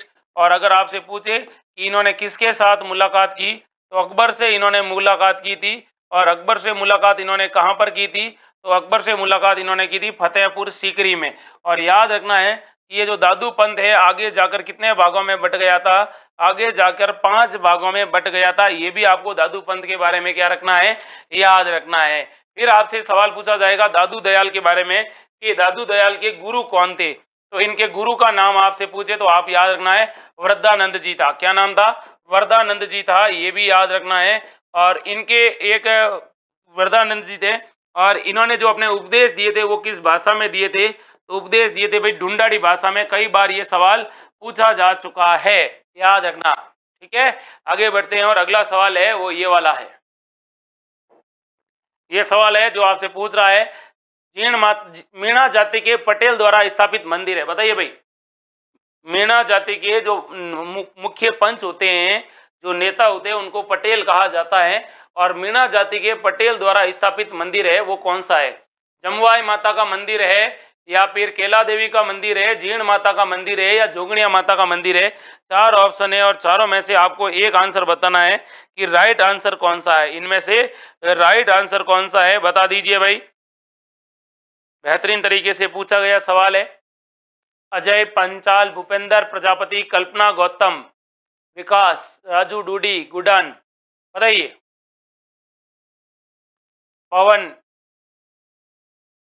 और बता दीजिए विवेक बिश्नोई, राज खटीक, राजेंद्र पाटीदार, द्रौपदी चंदेल, मुन्नी राठी, भागीरथ मारवा, रेशमा बानो, पवन मेड़ा, गोवी, धर्मपाल प्रिंसिपल, चुन्नीलाल गेमर, सूरज सिंह राणा, भूपेंद्र प्रजापति, रेशमा बानो, चंदाराम। अब देखो भाई ये मंदिर कौन सा है, तो ये मंदिर है भाई जोगणिया माता का मंदिर, जोगणिया माता का मंदिर है। पहले मंदिर के बारे में आपसे मैं बात करता हूं, तो पहला मंदिर है जमुआई माता। तो जमुआई माता के बारे में याद रखना, ये कछवाहों की कुल देवी है। किसकी कुल देवी है? कछवाहों की कुल देवी है, पहली बात तो ये याद रखना है। और इनका जो मंदिर है वो जयपुर के अंदर है, रामगढ़ के अंदर, ये भी आपको याद रखना है। फिर आपको ये भी याद रखना है इस मंदिर का निर्माण करवाया था दुल्हे राय ने, या फिर जिसको तेजकरण कहा जाता है। फिर दूसरा ऑप्शन है जिसका नाम है केला देवी। केला देवी का मंदिर करौली में है। इस मंदिर की जो मूर्ति है वो मूर्ति किसने स्थापित की थी? तो वो की थी एक राज साधु थे जिनका नाम था केदारगिरी। और इस मंदिर का निर्माण किसने करवाया था? मंदिर का निर्माण कराया था करौली के शासक गोपाल सिंह ने। किसने करवाया था? गोपाल सिंह ने करवाया था। उसके बाद है जीण माता। जीण माता के मंदिर के बारे में तो कहा जाता है कि जीण माता ने तपस्या यहीं पर की थी और यहीं पर अपना अंतिम समय व्यतीत किया था। कहां पर? तो जीण माता का मंदिर है सीकर के अंदर, ये भी आपको याद रखना है। और ये भी याद रखना है कि इनके मंदिर का निर्माण करवाया था पृथ्वीराज प्रथम। पृथ्वीराज प्रथम का जो सामंत था, उस सामंत का क्या नाम था भाई? हट्टड़। सामंत का नाम था हट्टड़, और उस हट्टड़ ने इनका क्या करवाया? मंदिर बनवाया। जोगणिया माता के मंदिर के बारे में ऐसा कहा जाता है कि यह बम्बाउदा के अंदर, बम्बाउदा के अंदर ये मंदिर था। और कहते हैं कि एक बार एक व्यक्ति होता है देवाहाड़ा, देवाहाड़ा ने अपनी बेटी की जब शादी थी तो जोगणिया माता को बुलाया, और जब जोगणिया माता के मंदिर में मूर्ति गायब हो जाती है और कहते हैं कि जोगणिया माता चली जाती है देवाहाड़ा के बेटे की शादी में, बेटी की शादी में, और वापस नहीं आती है, तो कहता है कि मीणा जाति के पटेलों को ऐसा लगता है कि मूर्ति हो गई है चोरी। तो मीणा जाति के जो पटेल होते हैं वो इस मूर्ति की क्या करते हैं? स्थापना करते हैं। जोगणिया माता का मंदिर एक तो भीलवाड़ा के अंदर है और एक मंदिर है चित्तौड़गढ़ के अंदर, दो मंदिर है। ये भी आपको क्या रखना है? याद रखना है। क्या रखना है भाई? याद रखना है। सवाल के आसपास ही क्या मिलते हैं? सवाल मिलते हैं। अगला सवाल देखिए, और अगला सवाल है ये सवाल आपसे पूछा जाता है, डिग्गी कल्याण जी को किसका अवतार माना जाता है? तो डिग्गी का जो कल्याण जी का मंदिर है, इनको किनका अवतार माना जाता है, ये आपको बताइए। चार ऑप्शन है आपके सामने, बताइए। आरएएस का फॉर्म कब स्टार्ट होगा? अभी तक उसकी विज्ञप्ति आई नहीं है, और जैसे ही आएगी आपको अपडेट मिल जाएगा। ठीक है। नेमाराम जी भाटी, कल्पना गौतम, भूपेंद्र प्रजापति, बताइए। डिग्गी कल्याण जी को किसका अवतार माना जाता है? Bhupendra Dudi, Raju Dudi, Kalpana Gautam. Unique classes, unique student 21, Draupadi Chandel, Raju Dudi, Reshma Bano, Rakesh Gurjar, Bhagirath Marwa, Kalpana Gautam, Reshma Bano, Bhanu Prakash Manju, Sohan Meena, बताइए। और वीडियो को बराबर लाइक करते जाइए। डिग्गी कल्याण जी को किसका अवतार माना गया है? डिग्गी कल्याण जी का मेला देखिए टोंक, टोंक के अंदर है डिग्गी कल्याण जी का मेला। और कहाँ पर है? तो डिग्गी टोंक के अंदर है, मालपुरा तहसील के अंदर। और इनके बारे में कहा जाता है कि यहाँ पर कुष्ठ पीड़ित रोगों का क्या होता है? इलाज होता है। तो कुष्ठ पीड़ित जो लोग होते हैं वो यहाँ पर आते हैं और इनका यहाँ पर क्या होता है? इलाज होता है। याद रखना। बाजे छे मारा नौबत बाजा, मारा डिगी पुरीरा राजा, मारा डिगी पुरीरा राजा। अगला सवाल इंपॉर्टेंट है, और आपसे सवाल पूछा जाएगा कि डिगी कल्याण जी का जो ये मंदिर है, इस मंदिर का निर्माण किसने करवाया था? बहुत इंपॉर्टेंट सवाल है। इस मंदिर का निर्माण किसने करवाया था, ये अगर आपसे पूछे तो आप क्या कहोगे? तो आपको याद रखना, इस मंदिर का निर्माण करवाया था महाराणा सांगा ने। किसने करवाया था? महाराणा सांगा ने डिग्गी कल्याण जी के मंदिर का क्या करवाया था? निर्माण करवाया था। और यहाँ पर जो पूजा करने वाले हैं वो कौन से ब्राह्मण है भाई? तिवाड़ी ब्राह्मण है। कौन है भाई? तिवाड़ी ब्राह्मणों को इन्होंने धन दिया और इनकी देखरेख में मंदिर का क्या करवाया गया? निर्माण करवाया गया था। ये भी आपको क्या रखना है? याद रखना है। ठीक है। महेश राज परमार, अजय मीणा, नेमाराम भाटी, सीपी विकास। अगला सवाल देख भाई। अगला सवाल ये है, अबूझ सावे के रूप में प्रसिद्ध हैं। तो अबूझ सावे के रूप में प्रसिद्ध है वो कौन सा दिन है? देव उठनी एकादशी, कार्तिक पूर्णिमा, अक्षय तृतीया या वैलेंटाइन डे। चार ऑप्शन है आपके सामने। अबूझ सावे का दिन किसे कहा जाता है? बताइए, फटाक से आंसर बता देना है।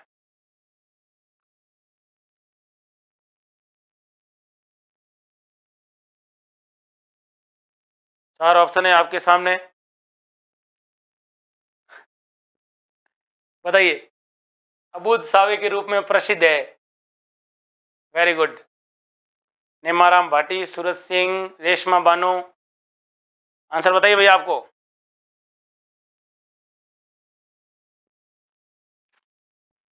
Very good, very good. हाँ, सुरेश खड़वासरा, नेमाराम भाटी। आंसर बताइए, फटाक से आंसर बताइए, कौन सा दिन है। हाँ, तो ये है भाई, ये आपका दिन है अक्षय तृतीया। अक्षय तृतीया कब मनाई जाती है? वैशाख शुक्ल तृतीया। वैशाख शुक्ल तृतीया को क्या कहा जाता है भाई? अक्षय तृतीया या आका तीज कहा जाता है। इस दिन कहते हैं अबूझ सावे का दिन होता है। राजस्थान में सर्वाधिक टिंगर विवाह होते हैं। राजस्थान में सर्वाधिक बाल विवाह, राजस्थान में सर्वाधिक बाल विवाह होते हैं वो इसी दिन होते हैं, ये भी याद रखना है। इस दिन कहते हैं किसान 7 दानों की पूजा करता है। कितने दान की पूजा करता है? 7 दान की पूजा करता है। और आने वाले वर्ष में अच्छी फसल की कामना, अच्छी फसल के लिए वो क्या मनाता है भाई? शकुन मनाता है। ये भी आपको क्या रखना है? याद रखना है, ये भी याद रखना है। ठीक है। आका तीज के दिन कहते हैं कि एक तो त्रेता युग की शुरुआत हुई थी, त्रेता युग की, और एक शुरुआत हुई थी सतयुग की। तो इन दोनों युगों की क्या हुई थी? शुरुआत भी इसी दिन हुई थी। अक्षय तृतीया के दिन कहते हैं 1459 के अंदर उदयपुर की स्थापना होती है। उदयपुर की स्थापना होती है उस दिन अक्षय तृतीया। और 1465 में इस दिन किसकी स्थापना होती है? बीकानेर की स्थापना होती है। ये भी अक्षय तृतीया के दिन होती है। ये भी आपको क्या रखना है? याद रखना है। राजस्थान में सबसे ज्यादा छोटे छोटे टिंगरों का विवाह होता है, छोटे छोटे टबरियों का विवाह होता है, वो इसी दिन होता है। किस दिन होता है? अक्षय तृतीया के दिन होता है। ये भी आपको क्या रखना है? याद रखना है, ये भी याद रखना है। सवाल अक्सर परीक्षाओं में इनसे रिलेटेड पूछ लिए जाते हैं। अब देखिए, अगला सवाल आपसे पूछा जाएगा इसी में से, और इसी में से आपसे सवाल ये पूछे कि देव उठनी एकादशी कब मनाई जाती है? तो कहते हैं कि देव उठनी एकादशी मनाई जाती है, वो मनाई जाती है कार्तिक शुक्ल एकादशी को। और कार्तिक शुक्ल एकादशी के दिन कहते हैं कि देव उठ जाते हैं। और देव उठने के बाद कहते हैं कि मांगलिक कार्यों की क्या हो जाती है? शुरुआत हो जाती है। मांगलिक कार्यों की क्या हो जाती है? शुरुआत होती है। और कल परसों तक राजस्थान पत्रिका की हेडिंग में लिखा था कि इस साल राजस्थान, अपने राजस्थान के अंदर 6,52,000 क्या होंगे? विवाह होंगे। तो 6,52,000 लड़के हैं, उन लड़कों के ऊपर बांडों का टैग हट जाएगा। ठीक है। और आगे बात करते हैं इन्हीं के बारे में। तो ध्यान रखना, इसको कहते हैं तुलसी एकादशी। और इस दिन कहते हैं तुलसी एकादशी कहते हैं। और तुलसी का विवाह होता है इस दिन, ध्यान रखना है। कार्तिक पूर्णिमा के दिन पुष्कर मेल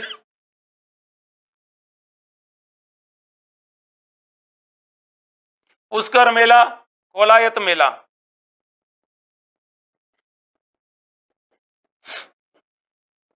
देव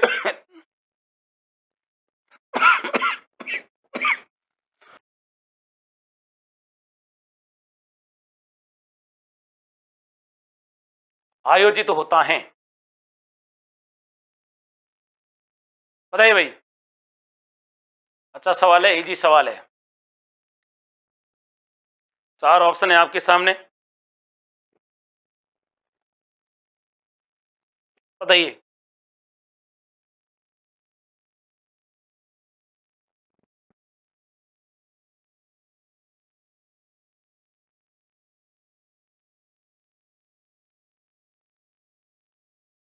अच्छा सवाल है, इजी सवाल है, बताइए भाई। बता दिया। आगे बढ़ते हैं। और आगे देखिए, देव उठनी हो गया, अक्षय तृतीया हो गया, ये वैलेंटाइन डे, ये तो फर्जी डे है। कैसा डे है? फर्जी डे है। और ये बांडों के लिए एक शराब का दिन है। बांडों के लिए कैसा दिन है?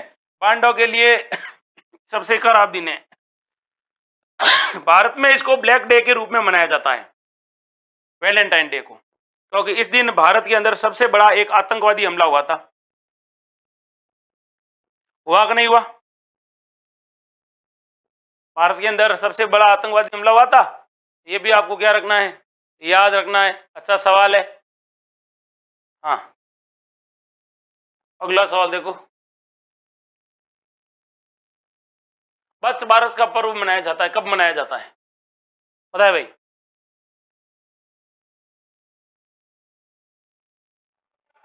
अच्छा सवाल है, इजी सवाल है। वत्स बारस पर्व कब मनाया जाता है, ये आपको बताना है। चार ऑप्शन है आपके सामने। कार्तिक कृष्ण द्वादशी, भाद्रपद शुक्ल द्वादशी, भाद्रपद कृष्ण द्वादशी या भाद्रपद कार्तिक शुक्ल द्वादशी। वत्स बारस कब मनाया जाता है वत्स बारस, ये सवाल हूबहू पूछा जा चुका है। कारगिल दिवस तो 27 तारीख को मनाया जाता है, 27 जुलाई को I think. Pulwama attack, Bhupendra Prajapati, बिल्कुल सही कहा आपने, पता है भाई?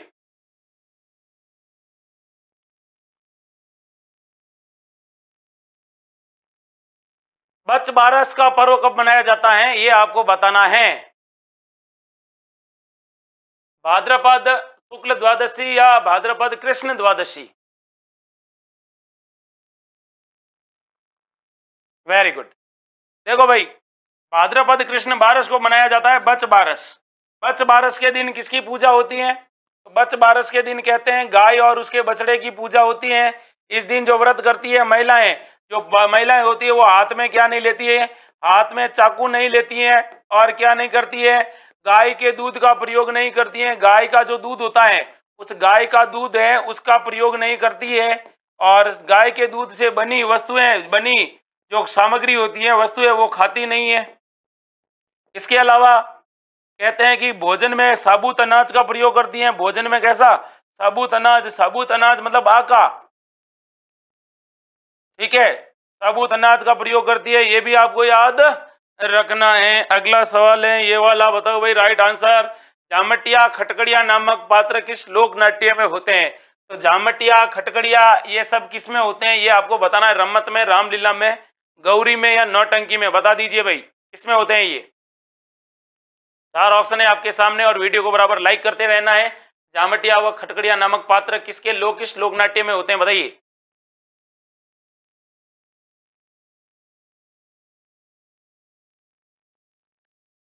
Very good. कल्पना गौतम, राजू डूडी, भूपेंद्र प्रजापति।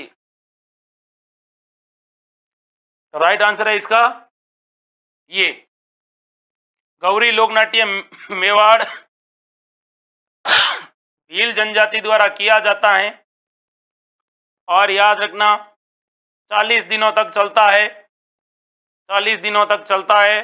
आयोजन केवल दिन में होता है। आयोजन कब होता है भाई? आयोजन केवल दिन में होता है।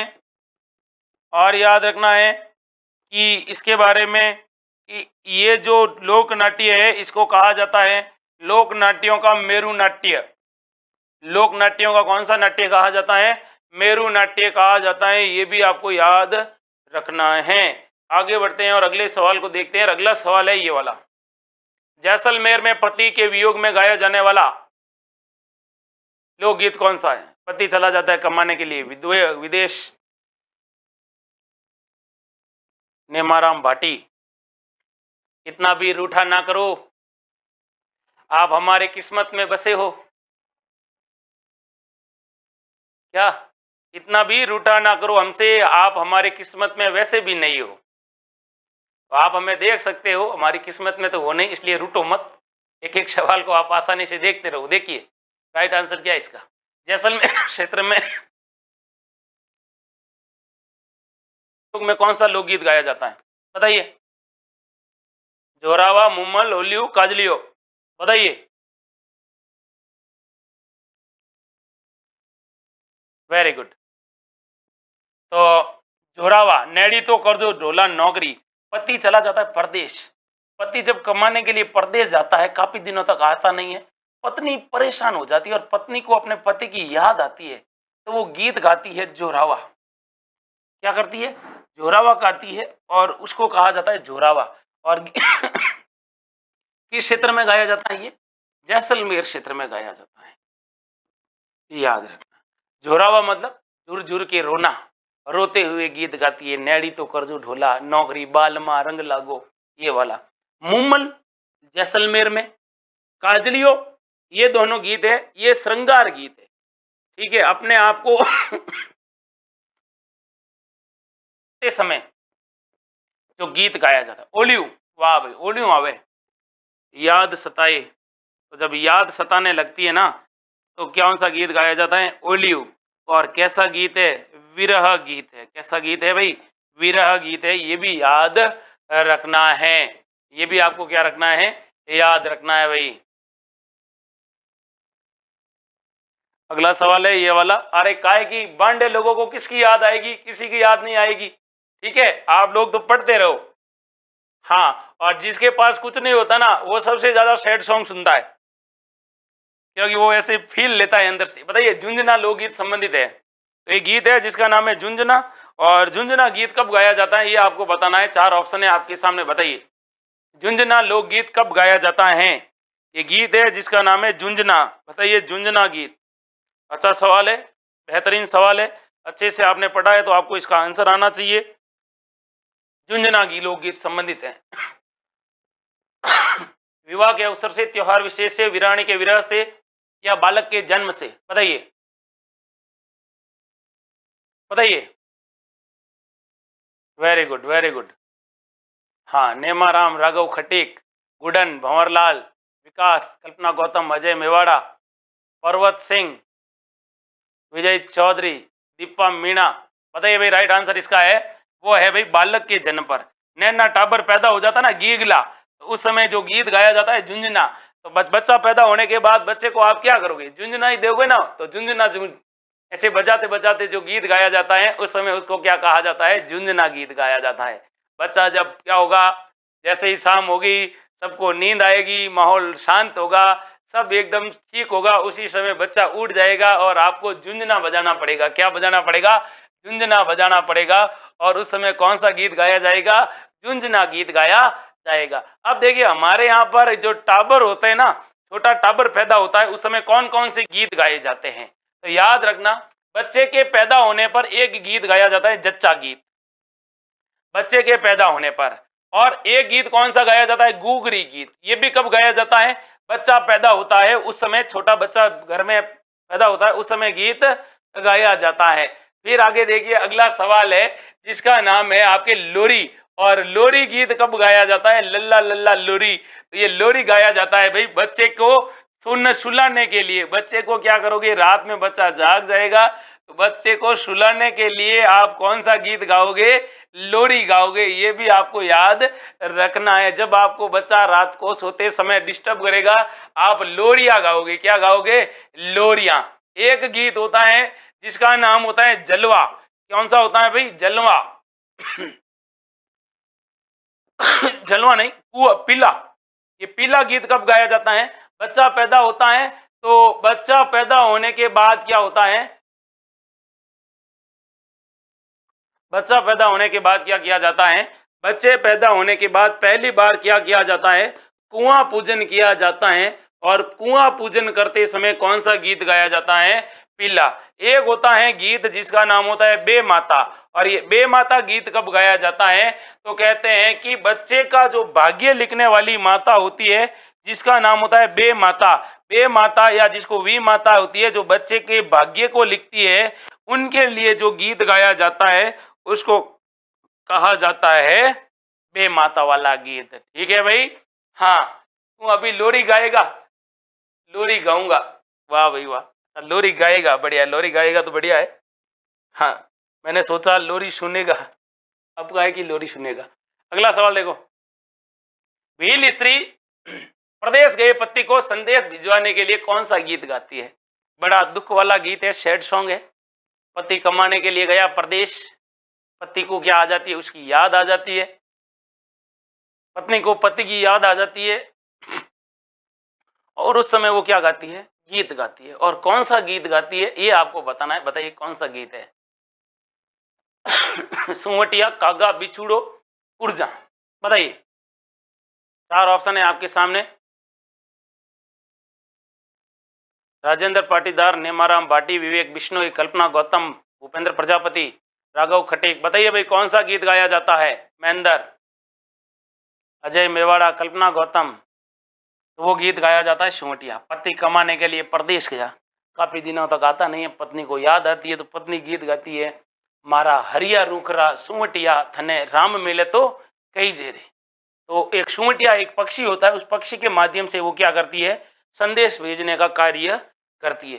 कागा, कागा भी कैसा गीत है, विरह गीत है। उड़ उड़ रे मारा काला रे कागला, जद मारा प्यूजी घरे आवे। तो कागा को क्या कहती है, प्रलोभन देती है, और प्रलोभन देकर जो गीत गाया जाता है वो होता है कागा।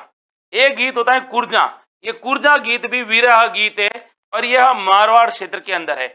विरह गीत इसलिए क्योंकि जो पत्नी होती है उसको कोई कहता है ये कुर्जा तो बाहर विदेश से आती है, तो वो कुर्जा को देखकर गीत गाती है, एक कुर्जा माने माने मारे भंवर ने मिला दियो।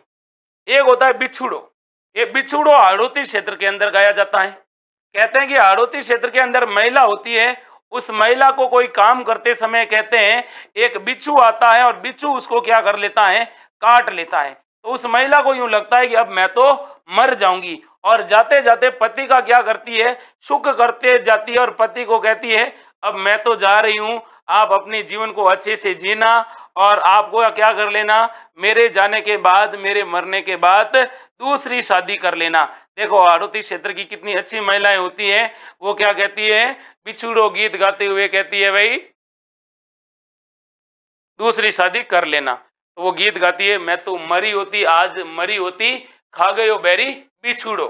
ठीक है भाई, ये आपको याद रखना, ये सारे क्या है, गीत हैं, कैसे कैसे गीत है ये भी आपको याद रखने हैं। अगला सवाल है,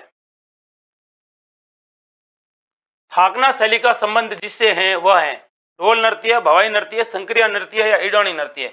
और एक शैली है जिसका नाम है थाकना शैली। बताइए कौन सी शैली है, थाकना शैली का संबंध किससे है। अच्छा सवाल है, इजी सवाल है, वीडियो को बराबर लाइक भी करते रहना है। बताइए भाई, अच्छा सवाल, बेहतरीन सवाल और इजी सवाल है, बताइए।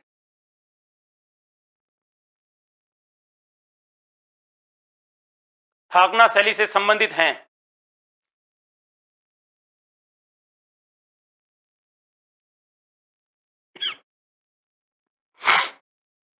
वेरी गुड, ढोल नृत्य।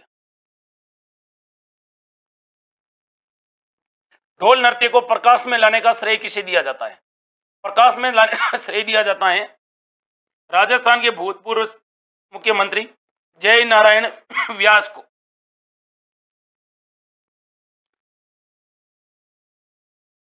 फिर अगला सवाल पूछा जाएगा, कहां का प्रसिद्ध है, जालोर का। कौन सी शैली में बजाया जाता है, थाकना। अगला सवाल, कब बजाया जाता है, तो ध्यान रखना सामाजिक और वैवाहिक कार्यक्रम में, सामाजिक या वैवाहिक कार्यक्रम होते हैं उस दौरान क्या किया जाता है, ये ढोल बजाया जाता है। ये भी आपको याद रखना है।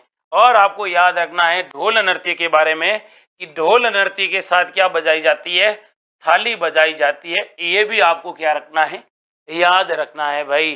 कौन सी जाति के लोग इसको बजाने में सिद्ध हस्त होते हैं, तो एक जाति है भाई माली, और एक जाति है जिसका नाम है सरगरा। सरगरा और माली जाति के लोग होते हैं, वो इस ढोल नृत्य को ढोल को बजाने में क्या होते हैं, सिद्ध हस्त होते हैं। ये भी याद रखना है, मांगलिक, सामाजिक, धार्मिक सब में बजाया जाता है ढोल। बिना ढोल के तो शादी नहीं होती है, ये भी आपको पता है। शादी होने से, हाँ भाई शादी हो रही है किसी की, तो उस समय क्या ढोल वाले को बुलाओ भाई, ढोल, हाँ थाली, ये थाली है ना, थाली, ये थाली बहुत खतरनाक होती है, ध्यान रखना। अगला सवाल देखो, जैसलमेर का करना भील किस वाद्य यंत्र को बजाने के लिए प्रसिद्ध है। तो जैसलमेर का एक व्यक्ति है जिसका नाम है करना भील, और करना भील है वो कौन सा वाद्य यंत्र बजाने के लिए सिद्ध हस्त है, बताइए। नड़, तुरही, सुरनई या बांकिया, क्या बजाता है वो, अजय मेवाड़ा, नेमाराम भाटी, बताइए। आजकल तो क्या है, शादियों में वो माहौल नहीं रहा है, बंदोली बंदोली होती है, दूल्हा होता है अपने यार दोस्तों को बुलाता है, अपने जैसे आते हैं कूद फांद के चले जाते हैं, ना तो घर वालों को नाचने का मौका मिलता है ना दूसरों को। और जब आपके लुचे लपंगे दोस्त आते हैं आपके घर में, तो घर का माहौल भी खराब करके जाते हैं। इससे आपके आस पड़ोसी रिश्तेदार होते हैं वो भी नाराज होते हैं कि ये साले बांद्रे जैसे लड़के कहाँ से आ गए, है ना। तो ऐसे लोगों से दूर रहा करो। डीजे की जगह ढोल ठीक होता है, ढोल ढोल होता है, डीजे डीजे होता है। बताइए भाई राइट आंसर क्या है। हाँ, कर्णा भील बजाता था नड़। ये नड़ कौन सी लकड़ी का बना होता है। नड़ बना होता है कैर की लकड़ी का। कौन सी लकड़ी का होता है, कैर की लकड़ी का बना होता है। और याद रखना कर्णा भील के बारे में ऐसा कहा जाता है वो इसको बजाता था और कहते हैं कि कर्णा भील अपनी 6 फुट की मूंछों के लिए प्रसिद्ध था। इसकी मूंछें कितनी फुट की थी, 6 फुट की मूंछों के लिए ये क्या था, प्रसिद्ध था। कर्णा भील नड़ वाद्य यंत्र बजाता था जैसलमेर क्षेत्र के अंदर। ये भी आपको याद रखना है। अगला सवाल है ये वाला। ये सवाल आपसे पूछ रहा है मंदिर नुमा काष्ठ कलाकृति क्या लाती है। तो मंदिर नुमा एक काष्ठ की कला आकृति होती है, उसको क्या कहते हैं वो आपको बताना है। आपके सामने 4 ऑप्शन है, खटक खटक करके आपको अच्छे से इनका क्या देना है, आंसर देना है। बता दीजिए भाई, बेहतरीन सवाल का बेहतरीन तरीके से आप क्या दोगे, जवाब दोगे। बताइए मंदिर नुमा जो काष्ठ कला आकृति होती है वो क्या कहलाती है, ये बताना है। बता दीजिए भाई, वेरी गुड।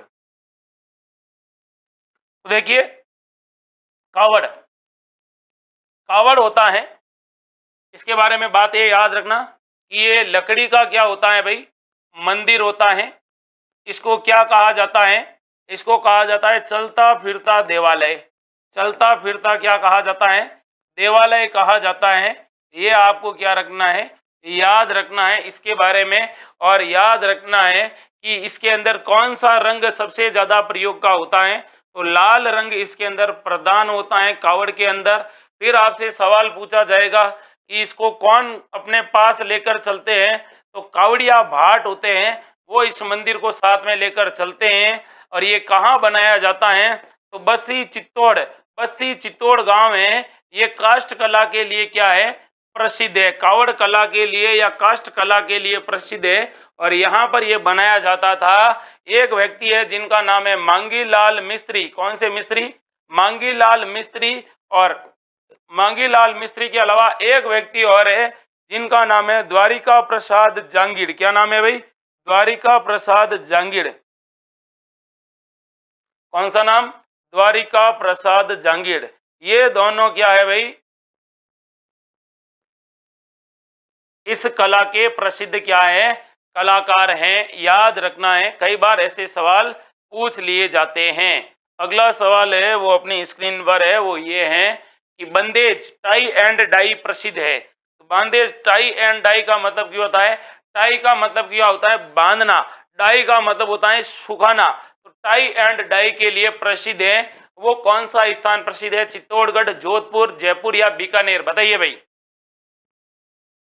बता दीजिए भाई।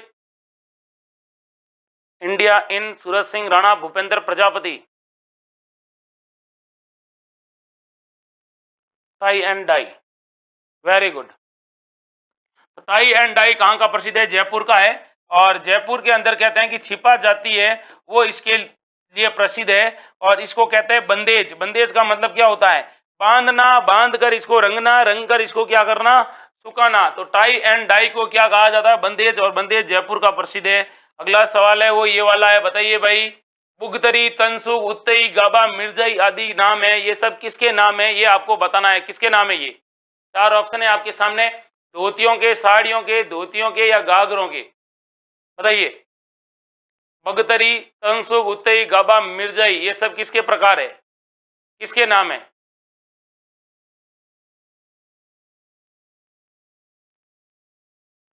बताइए भाई, अच्छा सवाल है। Vijay Chaudhary, Bhupendra Prajapati, unique student, UP, Nemaram Bhati, Ajay Mewara, Banwari Lal, Basti Chittorgarh, Dharmendra Sahariya. बताइए भाई, महेंद्र, अजय मेवाड़ा, इंडिया इन। हाँ, तो ये क्या है, धोतियों का कॉम्बिनेशन है। धोती होती है, धोती, धोतियों का कॉम्बिनेशन है। बुगतरी, तनसुख, गाबा, मिर्जई, ये सब क्या है, हालांकि धोती नहीं है ये जैसे तनसुख है ना, ये तो शर्ट है जो धोती के ऊपर पहना जाता है। ठीक है, ये याद रखना है। अगला सवाल देखिए, और अगला सवाल है ये वाला। ये सवाल पूछ रहा है अमर शाही, उदय शाही, विजय शाही, शाहजहानी, ये सब क्या है। पगड़ियों के प्रकार है, सिक्कों के प्रकार है, मिठाइयों के नाम है, या कोट के प्रकार है? किसके प्रकार है बता दीजिए भाई। Sohan Meena, Suresh Kadwasara, Sanwarlal Bairwa, India in Ram Babu Sharma, Suraj Singh Rana, unique student की पूजा देवीलाल, बताइए भाई नटवरलाल। तो ऐसा सवाल जब भी आपसे पूछा जाएगा, अमर शाही, उदय शाही, विजय शाही और शाहजहानी, वेरी गुड। ये सब किसके प्रकार है? पगड़ियों के प्रकार है। किसके प्रकार है? पगड़ियों के प्रकार है, याद रखना है आपको। अगला सवाल आपसे पूछा है, और ये सवाल पूछा है कि पाव रजाई कहाँ की प्रसिद्ध है भाई?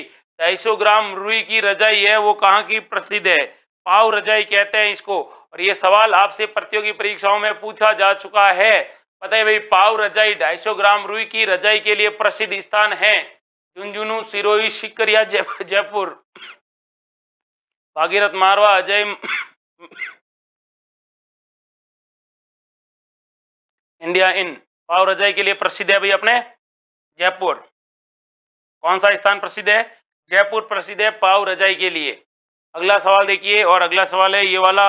ये सवाल आपसे पूछ रहा है कि बताइए भाई तगड़ी, वाह भाई वाह, तगड़ी कहां पर पहना जाने वाला आभूषण है? तगड़ी, बताइए तगड़ी, किसी की जरूरत पड़ी है तगड़ी की तो बता दीजिए भाई, तगड़ी कहां का आभूषण है? कमर, अंगुली, पैर, सिर, बताइए। अजय मेवाड़ा, भागीरथ मारवा, राम बाबू शर्मा, सूरज सिंह राणा, कुलदीप प्रजापति, अजय मेवाड़ा।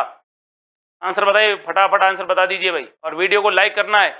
86 से आपको 90 ले जाना है, 90 से आपको डायरेक्ट 100 ले जाना है। तो पहले तो वीडियो को सबसे ज्यादा आपको क्या करना है? लाइक करना है, और वीडियो को लगातार शेयर करते रहना है। बताइए भाई, वेरी गुड। तो तगड़ी, तगड़ी पहना जाता है कमर में। कहां पर पहना जाता है? कमर में। याद रखना, पतली कमर है और मोटी कमर है, लेकिन कमर में क्या पहना जाएगा? पगड़ी, तगड़ी। अब तो देखिए, कमर के अंदर एक तो तगड़ी, एक होता है करधनी, एक होता है कंदोरा। क्या होता है? कंदोरा। ये किसके आभूषण है भाई? ये अपने कमर के आभूषण है। किसकी कमर के आभूषण है? तो याद रखना, ये महिलाओं की कमर के आभूषण है। महिलाओं की कमर के क्या है? आभूषण है। तो पुरुष क्या लगाते हैं? पुरुष अपनी इज्जत बचाने के लिए, पैंट ढीली काटी हो जाती है तो बेल्ट का बेल्ट का प्रयोग करते हैं। और बेल्ट उनका आभूषण नहीं है, बेल्ट पुरुषों की जरूरत है। पुरुषों की ये क्या है? जरूरत है। तो इसको क्या नहीं करोगे आप? इसमें शामिल नहीं करोगे, याद रखना है। ठीक है, ये आपका है, ये महिलाओं का है। ठीक है, अगला सवाल देखो भाई। और अगला सवाल है ये वाला। ये सवाल पूछा है, गरनिया और बाहिवो, ये सब क्या है? गरनिया और बाहिवो क्या है, ये आपको बताना है। 4 ऑप्शन है आपके सामने, बताइए। हाँ, सटका भी होता है कमर का, वेरी गुड। आपकी लसक जाएगी। क्या लसक जाएगी? कुछ नहीं लसकेगी। हाँ, लिखिए, ग्रामीण स्त्रियों के वस्त्र, ग्रामीण स्त्रियों के आभूषण, ग्रामीण पुरुषों के अधो वस्त्र, या इनमें से कोई नहीं, बताइए। एक होता है गरनिया और एक होता है बाहिवो। Very good. तो ग्रामीण स्त्रियों के ये क्या है भाई? Very good, very good. Kalpana Gautam, India in, Prakash Lakhara, Sanwarmal Bairwa, Vijay, Dharmendra Kumar 786, Suraj Singh Rana, Kalpana Gautam, Nemaram Bhati, India in, Dharmendra, very good. तो ग्रामीण स्त्रियों के ये क्या है भाई? आभूषण है गरनिया और बाहिवो। अगला सवाल देखिए, और अगला सवाल है ये। और ये सवाल है, आदिवासियों में मोर बंदिया पहरावना क्या है? तो आदिवासियों में मोर बंदिया पहरावना क्या है, ये आपको बताना है। कि विवाह के प्रकार है, नृत्य के प्रकार है, मृतक संस्कार से संबंधित रस्में, या गोत्रों के नाम हैं, ये आपको बताना है। आपके सामने 4 ऑप्शन है, खटा खटा करके आपको इनका क्या देना है? फटाफट आंसर देना है। आंसर दीजिए भाई, राइट आंसर क्या है इसका? Very good, very good. Back to back आपके आंसर आ रहे हैं।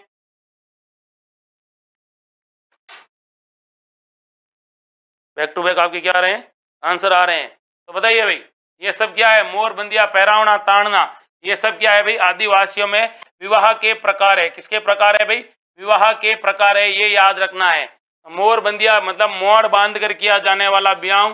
पहरावना मतलब जिसमें एक दूसरे के साथ बैठकर पहरावना के तहत किया जाने वाला क्या है भाई? विवाह है। इसके अलावा आपको ये भी याद रखना है कि ये ताड़ना विवाह होता है ना, ये ताड़ना विवाह भी थोड़ा इन्हीं आदिवासियों में विवाह होता है। तो ये सारे के सारे क्या है भाई? एक होता है अतिवेडो विवाह। अतिवेडो विवाह में क्या होता है भाई? प्रकृति को साक्षी मानकर क्या किया जाता है, शादी कीजिए, विवाह किया जाता है। और हत्याणना विवाह में क्या होता है, जो लड़का और लड़की होते हैं, इनके माँ बाप जब मानते नहीं है तो ये घर से भाग जाते हैं, बाहर जाकर शादी करते हैं और वापिस समाज के सामने आकर कहते हैं यस हमने शादी कर ली है और हमने ताड़ना विवाह कर दिया है।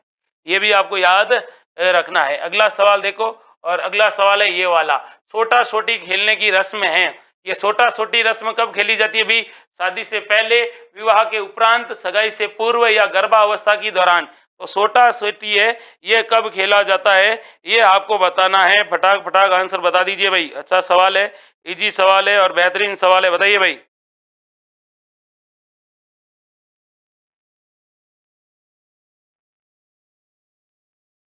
अच्छा सवाल है, इजी सवाल है, बताइए।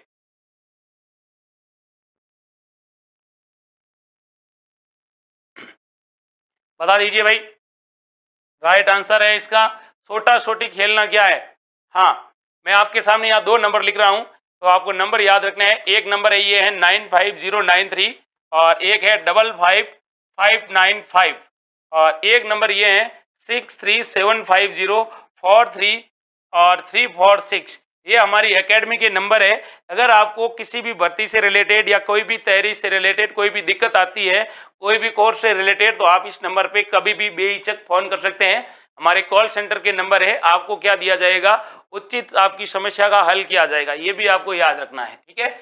95093 और 55595 और 637504336 ये हमारे एकेडमी के नंबर है। और इन नंबरों को आप व्हाट्सएप की तरफ यूज करिए, क्योंकि यहाँ से आपको डेली क्या मिलेगी, एक करंट पीडीएफ जो हमारी यहाँ बनती है, वो डेली आपको करंट क्या मिलेगी, पीडीएफ मिलेगी। ये भी आपको याद रखना है कि पीडीएफ डेली करंट आपको यहीं से मिलेगा और सारी भर्तियों के जो अपडेट है वो भी आपको इस स्टेटस के माध्यम से या फिर मैसेज के माध्यम से मिलते रहेंगे, ठीक है। तो यहाँ से आपको व्हाट्सएप मैसेज करना है, आप कर देना जब आपको मौका मिले तो, ठीक है। मोनिका मीणा, अजय मेवाड़ा। तो देखिए भाई, छोटा और छोटी क्या होता है, जब शादी हो जाती है ना, शादी होने के बाद क्या ले देते हैं भाई, शादी होने के बाद देवताओं को खुश करने के लिए दी जाती है जात। और जब जात दी जाती है तो कहते हैं कि जात देते समय लड़के और लड़कियां इतनी लंबी लंबी क्या लाके देते हैं भाई, तो लकड़ियां लाके देते हैं। और कहते हैं कि उसके बाद कहते हैं दूल्हा होता है वो दुल्हन को मारता है और दुल्हन किसको मारती है,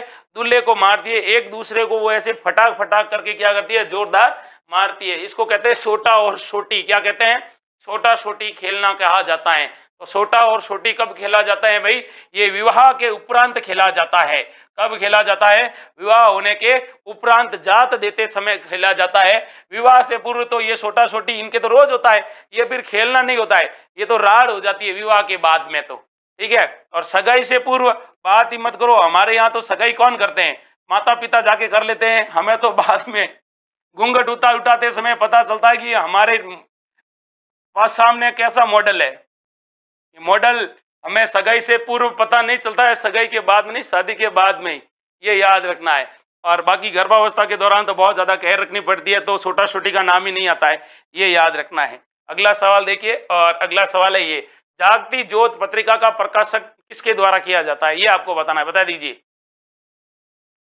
यूनिक स्टूडेंट की, अरे भाई बांडा आदमी है, आज सुना है, जब शादी होगी ना तब तुम्हें पता चल जाएगा, साथ में जब तुम्हारी जात देने के लिए चलेगी ना वो आपको बता देगी। बता दीजिए, 4 ऑप्शन है आपके सामने, बेहतरीन तरीके से आपको आंसर देना है, बताइए। जागती ज्योत पत्रिका का प्रकाशन किसके द्वारा किया जाता है, बताइए।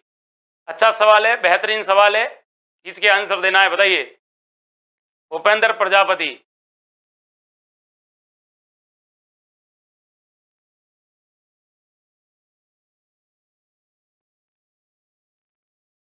महेंद्र, हाँ। देखिए भाई, राजस्थानी भाषा साहित्य एवं संस्कृति अकादमी बीकानेर के द्वारा एक पुस्तक प्रकाशित होती है,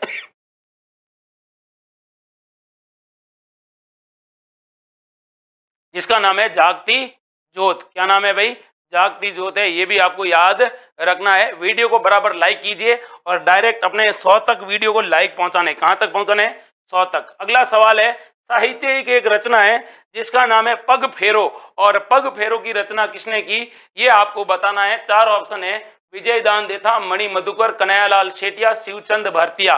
बताइए भाई। अच्छा सवाल है, बेहतरीन सवाल है। हमारा नेट नहीं रुक रहा है भाई, हमारा नेट एकदम प्रॉपर है। आपको बताना है साहित्यिक रचना पग फेरों के रचयिता हैं कौन है? विजय दान देता, मणि मधुकर, कन्हैयालाल सेठिया। बताइए भाई इनमें से कौन है? अच्छा सवाल, बेहतरीन सवाल है। तो देखिए पग फेरों के रचयिता आपसे पूछे तो इनका नाम है मणि मधुकर। क्या नाम है भाई? मणि मधुकर। इन्होंने लिखी थी, ये आपको याद रखना है। और अगला सवाल देखते हैं, और अगला सवाल है ये वाला। ये सवाल आपसे पूछा है, राजस्थानी मारवाड़ी बोली का सर्वप्रथम उल्लेख कहाँ मिलता है? तो मारवाड़ी बोली का सर्वप्रथम उल्लेख कहाँ मिलता है ये आपको बताना है।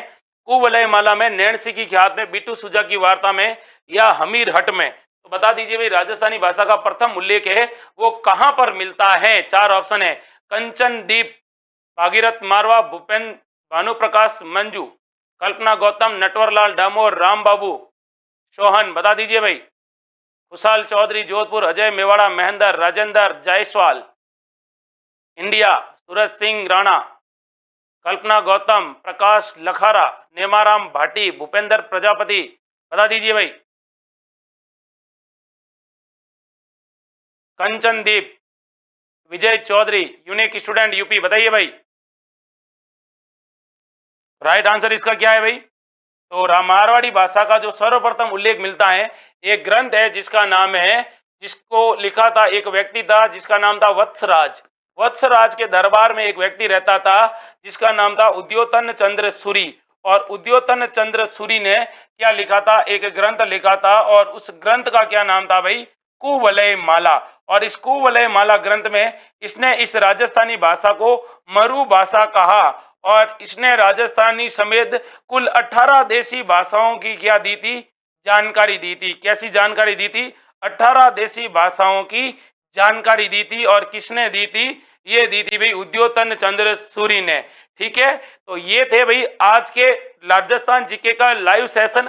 वनपाल और वन रक्षक भर्ती को ध्यान में रखते हुए बनाए गए कुछ महत्वपूर्ण प्रश्न। आशा और उम्मीद करता हूं कि आपको सारे ये प्रश्न हैं वो अच्छे से समझ में आए होंगे, और इनके आसपास बनने वाले सभी प्रश्न आपके लिए रामबाण साबित होंगे। इसी आशा और उम्मीद के साथ आप सबको धन्यवाद देता हूं कि आप लोगों ने इस सेशन को बड़े अच्छे से अटेंड किया है। कल फिर मिलेंगे नए जोश, नए जुनून और नए प्रश्नों के साथ। तब तक के लिए आप सबको जय हिंद।